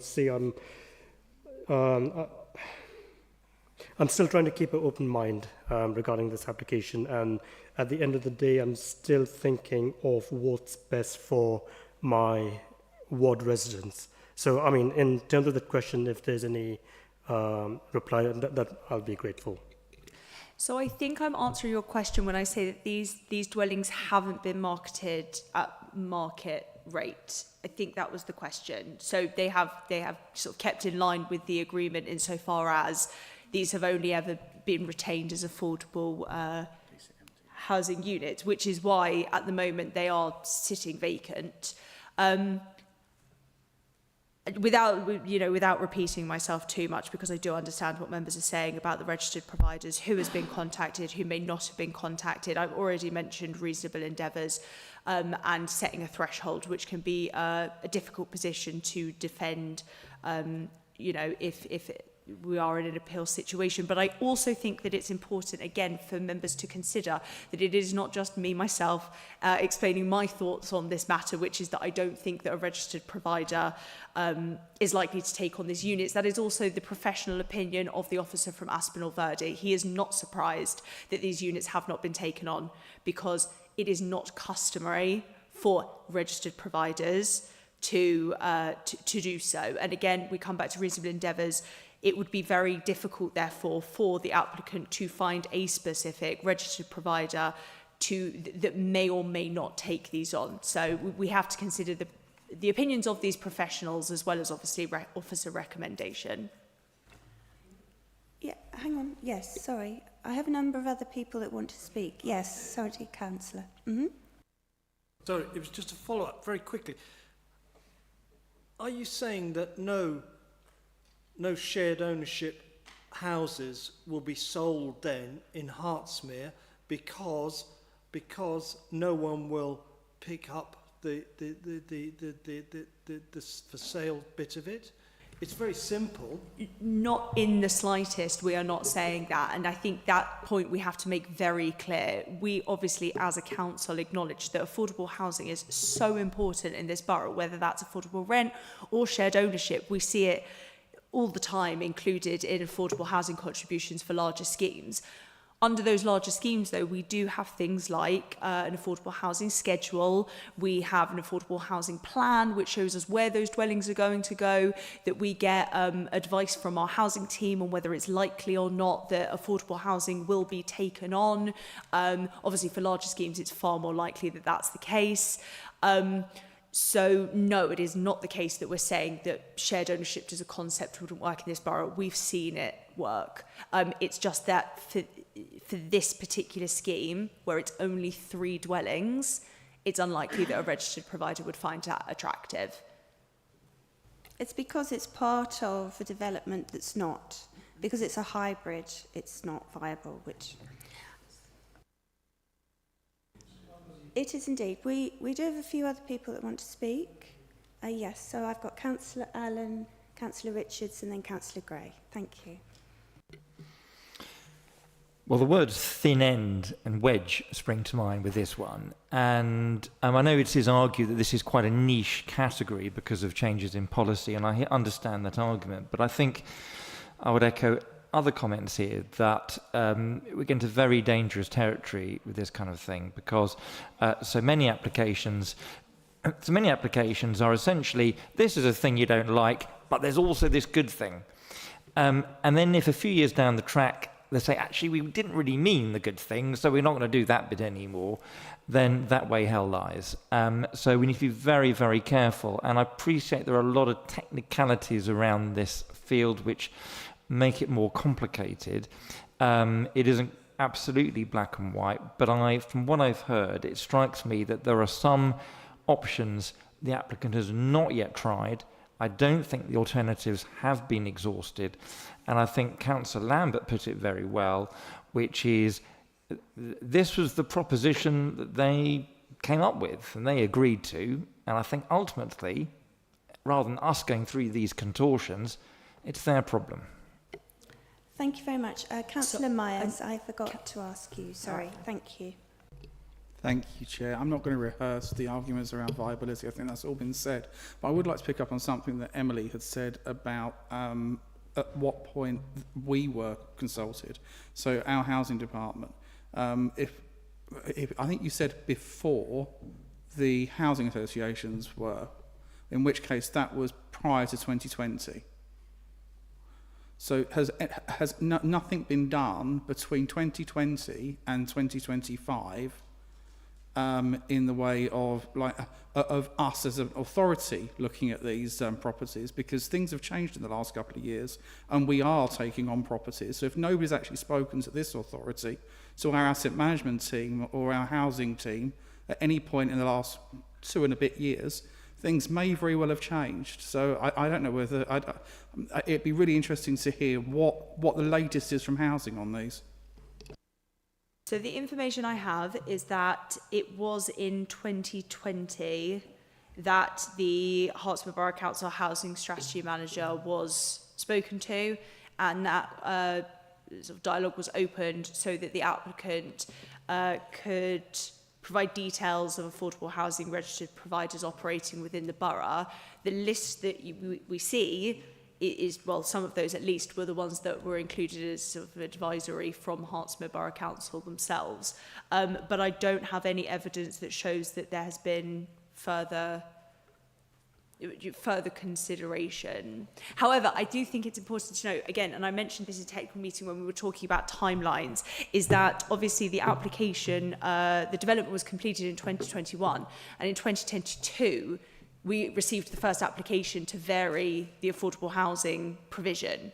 I think it would be unreasonable to assume that they would continue to endeavour to open those lines of communication if if the endeavour was to indicate that the scheme wasn't viable, which they have done since 2022, to provide affordable housing units. It would be sort of counterintuitive to then continue to try and dispose of the units after that. So we do have to consider the timeline of when applications were submitted, so on and so forth. Whilst I do take that point, I do think there is something else to be looked at here in the way Councillor Allen was saying. I don't think that this has been looked at properly. I don't think you were at a point where we're 5 years down the line from that. And I know you talk about reasonable endeavour, but I would be really interested in seeing what we as an authority say about the particular properties. I don't know how we go about this, but deferring it to actually speak to our asset management team and our housing team. As Councillor Lambert said, they signed an agreement. If there's a way that we can help them to keep that agreement, I think that's the way that we should be going with this. Thank you very much. I think you might have hit the nail on the head. I'm going to defer to my colleague here. Apologies to those who put their hands up, but yes, I'll defer to my colleague. Thank you, Chair, and appreciate there's other members who wish to speak, but just reading the mood of the room, I appreciate there's a number of concerns from members in terms of what are best endeavours, financial contributions in lieu, talking to our housing and asset management team. So an option we have before us, members, is to defer this item tonight to enable us to go away, and I think Councillor Briskin, you mentioned that at the beginning, to take it away, have those discussions, have some further input with the applicant and also the viability consultants to try and iron out some of those. I think Councillor Gray has mentioned the holes in the viability, so we can take all this away, gain some further information and bring it back, because I appreciate it's a very difficult decision and very complex and spanned over quite a period of time. So there is an option there to defer, and then we can bring it back to members with the additional information that you're asking for. Councillor Gray and then Councillor Brisky, I think wished to speak. It's just a couple of points I want to clarify, and I think Councillor Myers has hit a very salient point, that there has been a lot of changes in half a decade since this was last looked at, and the conversation with us, first and foremost, is most important. But equally, as Councillor Quilty alluded to in the Savills report that we have in front of us, out of all those people they tried to contact, they only actually got 4 responses back in October 2020. And, you know, we have to accept in the Aspinall Verde report that this developer was in the throes of COVID and things were a little awry and we couldn't find our invoices and all the rest of it. We have to also understand that our housing providers and our housing associations were exactly the same position as well, because they were going through COVID and their response might be completely different now. And there's no evidence here at all to say they've tried anything past October 2020. So they need to have a much wider conversation, not just with us, but actually reach out to all these providers and more again and see what the market is now looked like over half a decade later. Thank you. Yes, Councillor Brisky wanted to speak, and then I think we could... Yeah, no, I was going to make the same point, because actually I think we would be setting quite a troubling precedent here for the future. If any application was to come forward for a block of flats, we are saying that we can't secure any affordable housing within that block of flats if the majority is going to be market housing. And I'm going to, well, that's what I'm basically hearing. I would say that we, if it's in a building where there might be a variable service charge, there might be a variable ground rent, then we will never be able to secure affordable housing because a registered provider will not be able to take it. I do not accept that argument. We've seen many, many examples of that working successfully in the past. And I'm going to refer back to the Section 106 agreement, which actually gives this council nomination rights for the affordable units, and we cannot let them go, because what we're going to find next month is that we're going to have an application for 900 homes on Greenbelt, and the argument will be that we don't have enough affordable housing in the borough. So when we have 3 affordable houses here that a developer has signed a contract giving to us or a registered provider, but it can be us, as the Section 106 agreement says, we cannot let that go. So I was actually going to make the same point that Councillor Gray made, which is that if we are going to defer this, I would like to see renewed efforts by the applicant to try and dispose of the units, because again, what I keep hearing is that registered providers will not take such a small number of units. But actually reading the Savills report, only 2 registered providers said that. Another 2 said this isn't their area, or it's not the right property type, but 15 just didn't respond. And I'm sure that we can find someone who would want these. Thank you very much. So I'm hearing that you would like to defer this, and you wish there to be a lot more information and shared information, about how hard the applicant has tried to release them, and or negotiations around 106 payment, that if they can have them at the market rate, then we get the benefit financially anyway. Yes, Councillor Sussman. Thank you. Sorry, I'll be very quick. If this is deferred, the one piece of evidence that I would be looking for would be which housing associations, housing providers they spoke to before they put their application in as part of their research into this. Thank you. Thank you. Yeah, no, that's a very good point. Who you asked before and who you've asked since. Thank you very much. Oh.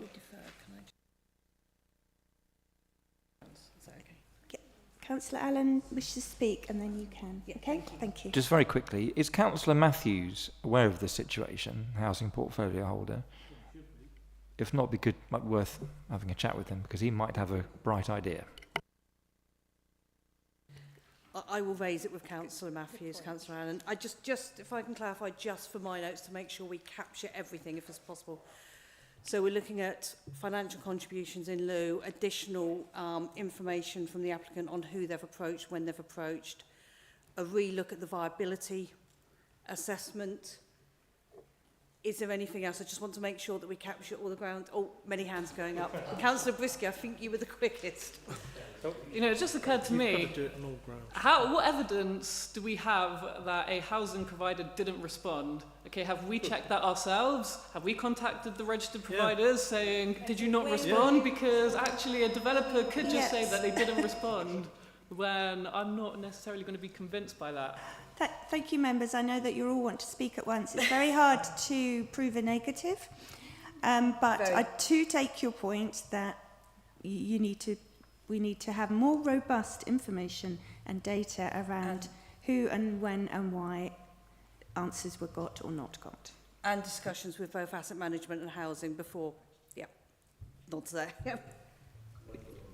Yes, Councillor Kaza. Yeah, thank you. Liz, in terms of the who, when, what have been approached, so basically I'm going back to the Savills report from the appendix. So the letter was dated 2022, citing all the housing associations approached in 2020. So what I want to know is, especially after the development was completed in 2021, who have been approached? Yes, Councillor Lambert. Could we also include Watford Community Building, with whom we have a partnership, and for them to at least get involved in this, because they're not on the list and they may not have been approached. Absolutely, I think the net needs to be quite wide as to who they ask. Councillor Quilty? Yeah, I think it's very clear. What we have to do is we have to defer this application for negotiations on all grounds in relation to the Section 106 agreement in reference of 171063 full. It's very simple. It's all grounds. It covers everything. We don't need to have discussions now. Thank you very much. Yes, basically everything. Yeah. Yes. Does somebody wish to propose that we defer? Councillor Amron, thank you. And Councillor Carr's the second. Thank you very much, members. If there are no more questions, then we will vote on the deferral on all Section 106 grounds. Thank you. Thank you. So members are voting for deferral on all grounds, as we've just discussed. So if I can take the vote. Councillor Allen? For deferral. Councillor Amron? For deferral. Councillor Brisky? For. Councillor Gray? For. Councillor Lambert? For. Councillor Myers? For. Councillor Quilty? Councillor Richards? For. Councillor Shenton? For. Councillor Sussman? For. Councillor Kazar? For deferral. Councillor Green? For. That's unanimous. It's been carried. Thank you very much. So, do people want a break or shall we carry on? Oh, yeah, right. 10 minutes. Oh, 5. Okay. This is like one of those games, higher, lower, higher. Do come back at 5 to 10 minutes' time. Thank you very much.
We can go to item 6. Thank you. Item 6 of the agenda is the planning appeals. So can everyone confirm they've received their current list? Thank you very much. So item 7 is any other business, which the chair considers urgent. And we actually have an item 7A, which is the appeal for 23/1795/OUTEI 49 Longview and land to the rear of London Road. Members, we are being asked to consider delegation to the Head of Planning and Economic Development, Development Management Team Manager, and to the Assistant Director, Legal and Democratic Services, to negotiate, execute and complete a bilateral Section 106 agreement as part of the requirements of the ongoing appeal. I will invite officers to explain to you. Thank you. Thank you, Chair. So, as the Chair explained, we have just concluded with the appeal inquiry for the land to the rear of number 49 London Road, Longview, in Shenley. As part of that appeal, as with any appeal inquiry, we in the case officer and the appellant side have had to formulate a Section 106 agreement, which the inspector will take a look at, and should the inspector allow the appeal, will then be utilised to secure obligations. Those obligations are the affordable housing contribution, the NHS contribution, the biodiversity contribution, affordable housing, biodiversity. Oh, and the highways travel plan, excuse me, I'm so sorry, members. So all of those obligations are either ones that we would adopt normally, such as the affordable housing, or ones that have been requested by consultees. This process is very similar to essentially a normal application, where we would make a recommendation to delegate to the head of planning, subject to conditions and a suitably worded Section 106 agreement. Obviously, because the original application was refused by members in line with the officer recommendation, there was no need at that stage to agree that that matter was delegated. So it is working a little bit backwards, but it works no differently to normal, essentially. Thank you. So, yes, Councillor Gray. I was going to ask if people wanted to move the proposal or speak on it. Ooh, okay. Okay, Councillor Gray. Yeah, no, thank you, Emily, for clearing that up, because that was my understanding and my reading of it, is basically, if the report that came before us that we refused, based on the recommendation from the officer, there would have been no need to prepare a Section 106 because it was a refusal. Now, obviously, we're not saying, we don't know what the planning inspector's decision is going to be, whether he is going to side with us or side with the appellant. But what we need to have in place is the authority to the head of planning to negotiate the Section 106 agreement should he find in favour of the appellant as opposed to us. And I suppose the danger is if we don't have one, does that mean we don't then have any negotiations on affordable homes, biodiversity net gain? We can't insist on traffic management plans or anything else that may come up in parts of that discussion, because it is a discussion as such. If I can just clarify, so the Section 106, because it's a bilateral, the Constitution requires the Council to make a decision at the Planning Committee on whether a 106 is required. And you're correct that the 106 is only required if the Planning Inspector allows the appeal and will state subject to the 106 obligation. So that's why it's required. We're kind of belting and bracing then in case the decision goes against us. We hope it doesn't, but obviously should he urge on the side of the appellant, then we are we can carry on with that negotiation as such. Yes, it would only apply if the inspector in the decision states that the appeal is allowed and does refer to the obligations as well. So it would be good for us, for planning committee to approve it, in the sense that it would prevent a cost application by causing a delay, an undue delay, to agree to it, or refusing to enter into the agreement. Yeah, thank you. I think that highlights the dangers of not having one quite clearly. Thank you. Thank you. Councillor Quilty. Thank you, Madam Chairman.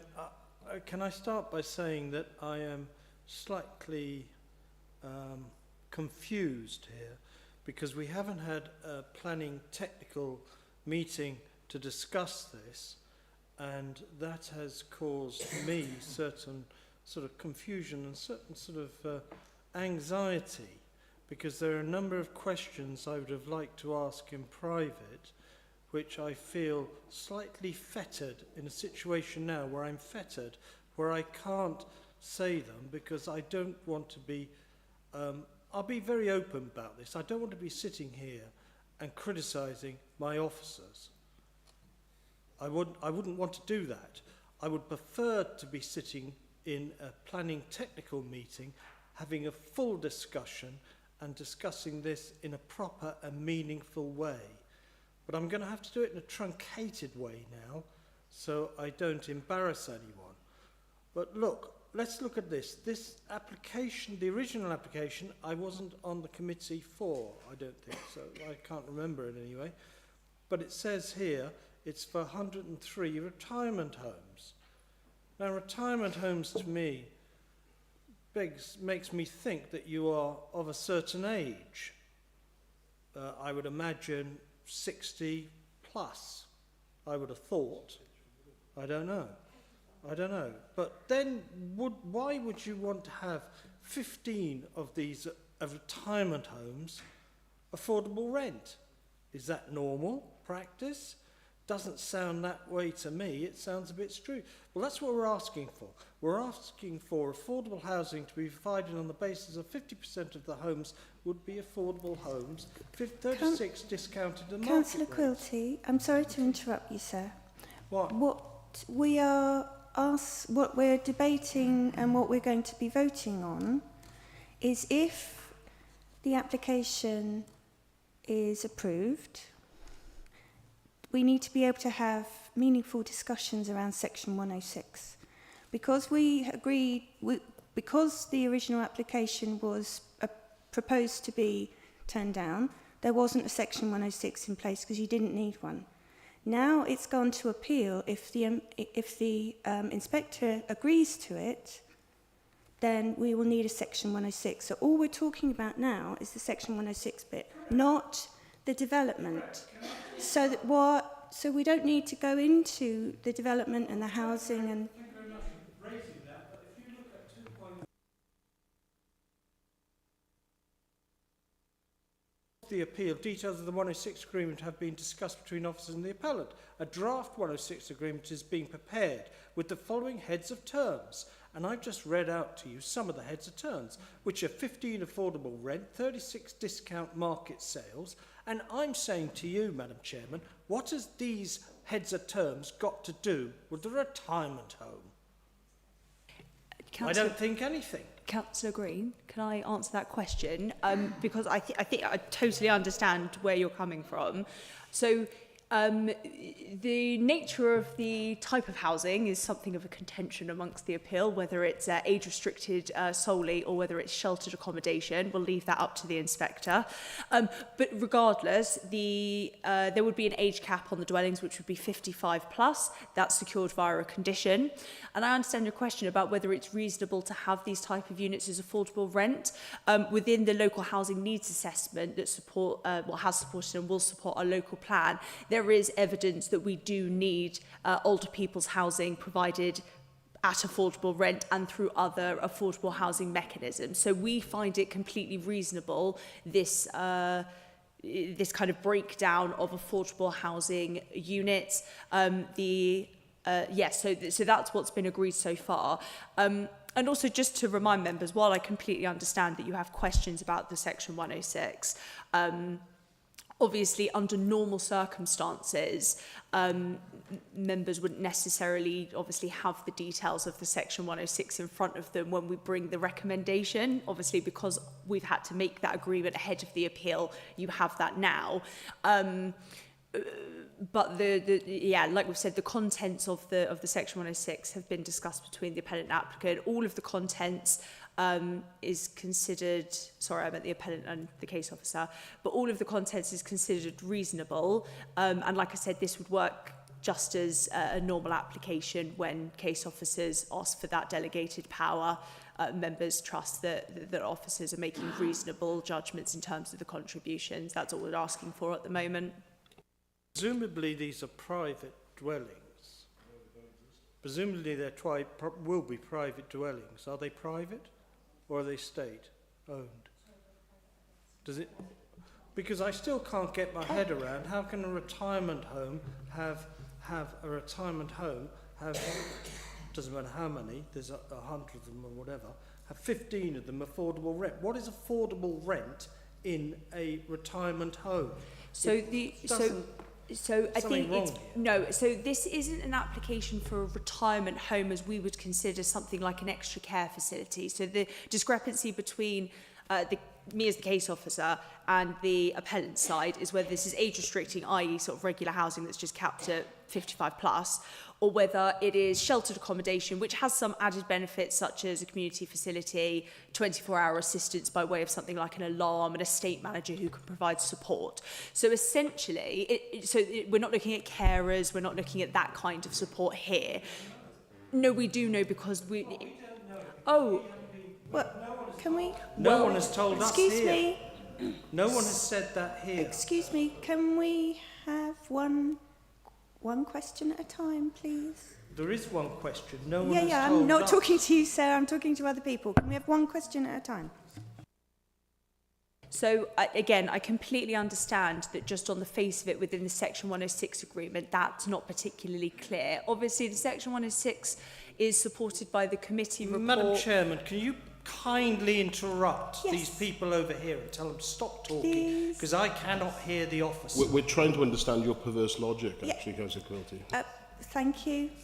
Please, can we try and have one thing at a time? Thank you very much. Councillor Quilty's perfectly within his rights to not understand what's going on, and we're trying to explain it. So I'm going to defer to the officers. Please, one at a time. Thank you. So all I was going to say is that the Section 106 is supported by the committee report, which sets out the differentiations between the older people housing. All we are asking members to do is to allow the delegated powers on the basis that the older people's housing is kind of sort of agreed, the type of development is agreed and things like that. We're just asking for the delegated powers to secure those affordable housing contributions so that we do not appear unreasonable to the inspector. Councillor Sussman, thank you. Thank you, Chair, and thank you, Emily, for attending the appeal, the public inquiry over the last week and a half.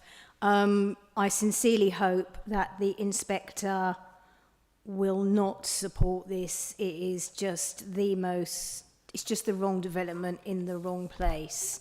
However, I agree that we absolutely need to give you, we absolutely need to agree that there will be a Section 106 agreement, but because the heads of terms are here, I just want to make a couple of points on them that I feel are very, very important.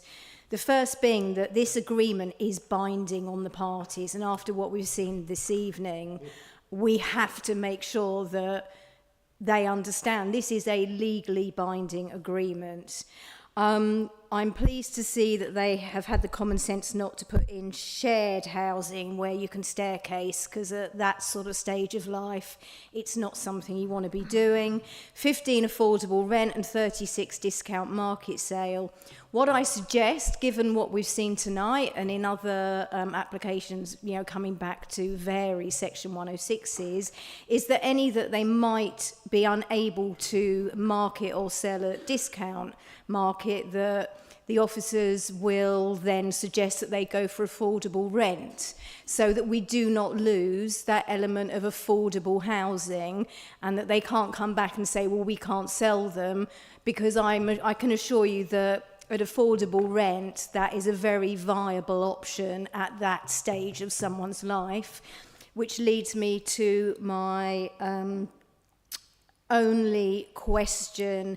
Will these also be age restricted? Yes, absolutely. All the houses will be age restricted. Thank you. And just please promise me to any that they come back and say they can't sell, we'll do them at affordable rent. If a MPO application comes to vary the Section 106 agreement, we will keep in mind the preference of the committee. Thank you. Councillor Myers was next. Thank you. Thank you, Chair, although everyone said anything I was going to say, to be fair. So all I will say is that we don't have any choice but to accept this. It's an insurance policy. It's making sure that we've got in place what we need in place should the worst happen.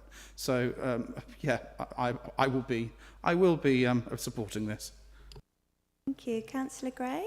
Yeah, thank you, Chair. No, another point from Councillor Myers that I don't disagree with. I wonder why he's hidden away from planning for 6.5 years. And vowed never to sit on planning his entire time at Hertsmere Borough Council. Look, the thing I'm reading here, and I got a little bit waylaid by what Councillor Quilty was saying, the fact that nobody's saying these are being built. We hope that they don't get built. We hope that the planning inspector agrees with us. But ultimately, it's not our decision anymore. It's within the hands and the gift of the planning inspector. What we're saying is that should he agree with the appellant, we want to make sure that our older population has access to affordable rent and discounted market sale housing, because there are people out there of an older generation who are in desperate need of affordable homes. It's not just an issue that affects the young and people with families. There are elder people who are in need. And actually, if we didn't put this in place, then there would be nothing to stop the developer from selling them all at full price, full market rate. So actually, we need to protect the most vulnerable older pensioners and residents in our borough by, if it does go ahead against our will and our wishes, that there is a decent amount of affordable and discounted sale properties in that development. Though none of us actually want to see the development happen, because we all agreed with the officer's recommendation when it came through to us. Thank you very much. I agree. If this development goes ahead, my opinion is, then it is absolutely vital that we get as much out of the developer as we can to benefit everybody and not just that we need houses. Yes, I think Councillor Lambert was first, then Councillor Brisky. Thank you. Thank you. I understand perfectly now. I didn't when we first got the notice that we've got another meeting. I understand now what we're trying to do and I totally agree with it. What concerns me is what measures will be taken to make sure that we don't get caught in this situation again, and what might be the timescale for you to come back to us to tell us how it's going to be prevented in the future. Thank you. Thank you, Councillor Lambert. So the applicants and their agents have been through the appeal, demonstrated or trying to demonstrate to the inspector that it's a perfectly deliverable scheme. It's going to do exactly what it says on the tin. We obviously disagree, but that's how they've sold it, that it's deliverable on that scheme. So I'm confident that if it's approved, and that they will meet the requirements of their Section 106, because that's how they've sold it to the inspector. What we can't do is we can't stop any MPO application coming in if they wish to make one in due course. But obviously, if it does, that would be very rigorously tested, and we would obviously bear in mind the comments of this committee in terms of the alternative solutions coming forward. But we couldn't physically stop an application being submitted. We would just have to consider it, and it would obviously come to committee for you to robustly interrogate it, as you did with the previous application. Thank you. Councillor Brisky. Thank you very much, Madam Chair. Look, I'll be honest, this is my first time even seeing this application. and I was only notified about this item about 24 hours ago. And in that 24 hours, I've been very busy, so I've not really had the opportunity to research the background behind this application.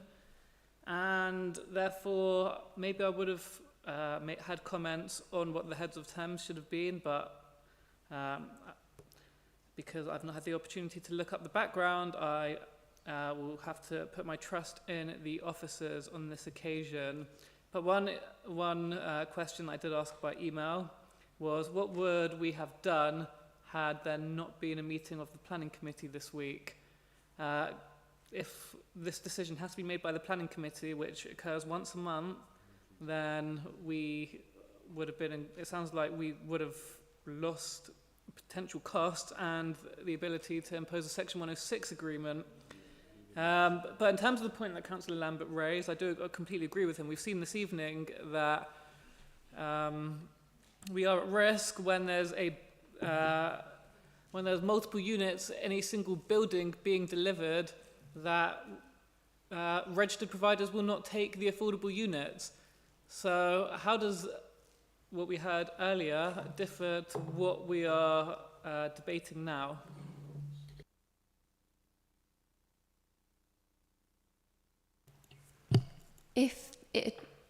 So the deadline was set by the planning inspectorate, so it would have been the next available planning committee. In that case, I would have asked for an extension of time so that we could meet that timeline, and we would have reasonable cause to do that because we don't have a planning committee. So I think we could justify the grounds in that case. But rest assured, officers are looking at how we can prevent this in the future by looking at wording.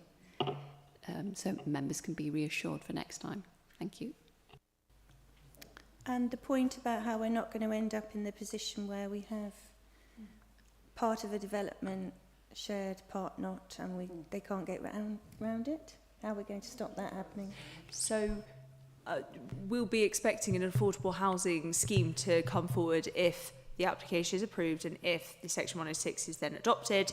I think it's fairly reasonable to assume that in a scheme of 103 homes, 51 of which are going to be affordable, that the affordable housing units can come forward in a way that we would expect a registered provider to take on the units, i.e. them being in the same block, for example. Obviously, we have the discount market sale units, which can be marketed by the developer in themselves. So those don't raise so much of a concern. But obviously, we'll be looking in that scheme as to, making sure that they come forward in a way that we know that they can be disposed of, as we do for most applications. The reason that wasn't done for the original application is because that wasn't standard practice at the time. That's all I can say about the differentiation between those two applications. So will we be asking, as part of the Section 106 agreement, because I can't see this clearly here, that the applicant or the appellant has to set out a plan as to how they intend to deliver the affordable housing as part of the Section 106? Yes, sorry, if I can answer that question. The agreement does cover a scheme that has to be approved by the council. So it looks into where the units will be, and it will be more viable because how an RP would take it on. I think from the previous one, the timeline has changed and it's recognised what RPs require. That's why we asked for a affordable housing scheme to be approved by the council in the 106 agreement. Thank you. Councillor Allen? Yeah, I think this is all quite straightforward, really, because it makes sense. Because this was a refusal recommendation, and that's the key point. So, as such, you can't then put down conditions, and that is kind of the key point of this. And therefore, this bit of business to tidy up here, this loose end, seems utterly straightforward, and I'm very happy to support it when the time comes. Thank you very much. So, Councillor Gray, yes? I think the time has come. Yes, Madam Chair, so do I. and I would, I'd like to propose that we give delegation Thank you very powers much. And I'll to second officers. Oh, okay, thank you, Councillor. Councillor Allen did. Thank you very much, members. I do appreciate it's difficult to get your head around, and I thought it was important that we debate it. If we can vote now, thank you. Thank you. The recommendation is as set out in the addendum. So if I could take members' votes. Councillor Allen? 4. Councillor Amron? 4. Councillor Brisky? 4. Councillor Gray? 4. Councillor Kazar? 4. Councillor Lambert? 4. Councillor Myers? 4. Councillor Quilty? 4. Councillor Richards? 4. Councillor Shenton? 4. Councillor Sussman? 4. Councillor Green? 4. That's unanimous. That's Thank been you. carried. Thank you. Thank you very much, everybody. If you could wait 1 minute, please. The item 8 is dates of future meetings, and I will defer to Democratic Services to share some information with you.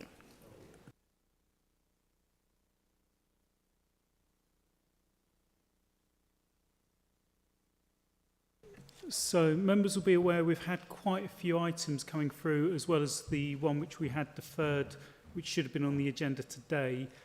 Unfortunately, because of that and the sheer numbers coming through, we've had to look in the diary at setting an additional date for November, December.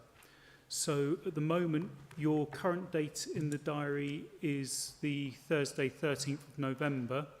We are proposing that an additional meeting is scheduled for the 1st of December. We're conscious that members are keen that we have a planning technical meeting which is dedicated to that individual meeting, and so the proposal is that the planning technical meeting will be held on Monday the 17th of November. We will be getting the papers out to you well in advance, and you'll notice because they're a Monday planning technical meeting, you'll at least have the weekend to read over the papers, which I know a number of members have asked for. In Monday the 17th of November. And the 1st of December? Yes. So we will have all papers on the 17th, everything? You should have the papers on... Yeah. No, let me finish the sentence. Yeah. Because bear in mind, some of the things like the regular appeals, etc., you'd have already dealt with those at the normal scheduled meeting. So there will only be the planning applications going to that meeting. We will aim to have the papers all with you by Friday the 14th of November. The other thing to be aware of is that because of changes in the composition of the political groups, there will be a paper going to council in either the November 19th or November 26th council meetings, which will change the makeup of the committee. So we will be writing to your group leaders with the proposals for that, which will potentially see the committee change size again. Down. I mean, it can only go down from where it is currently. Thank you very much. 1 minute. Excuse me. We haven't finished yet. Excuse me. Thank you. Councillor Sussman, yes, you wish to speak. Yes, sorry, I know that I definitely can't do the 17th for a PTM, which I do think is too far in advance of the meeting. Is there any other options? This is one of the issues that we've been having, and members will be aware of the issues around the arrangements I was trying to make for the SILIP application. The problem we've got is that in November, every single evening already has a meeting on it. So this is part of the reason we've had to look at this in quite some detail to try and find dates which work full stop. But to give you an idea, week commencing the 3rd, we've got Hertsmere Growth Panel, Policy Review, Personnel, Planning Technical Meeting. Week commencing the 10th, I've got Operations Review, Devolution Board, Cabinet Planning Committee. Week commencing 17th, we now have this potential PTM on the Monday, but we've already got SILIP on the Tuesday, Council on the 19th, and Standards Committee on the 20th. And the 24th, I've got group meetings prior to the 26th Council, so you can see I have no and that's the same for us as well. We are really booked out, and I just think if it could be done maybe online and maybe at a different time, so I just personally I can't do the 17th, and as long as I don't get any vitriol from certain colleagues because I can't do it because it has been added in as an extra meeting, then... We're conscious of that, and we will be writing to group leaders, because it's clear that we do want attendance from members for both the planning technical meeting and the planning meeting. Time-wise, the reason we do it at 6 is because we're conscious that people have other things they want to be doing, and that it allows us to have officers in the building straight after their normal hours. So we will look at options, but we are, again, quite limited on what we can do. Yeah, no, I do take your point that there is really never a good time, it would appear, to do any of this. And it's very time consuming, and I want to thank you all very much for your attention. And I will close the meeting this evening at 8:25. Thank you very much, everybody.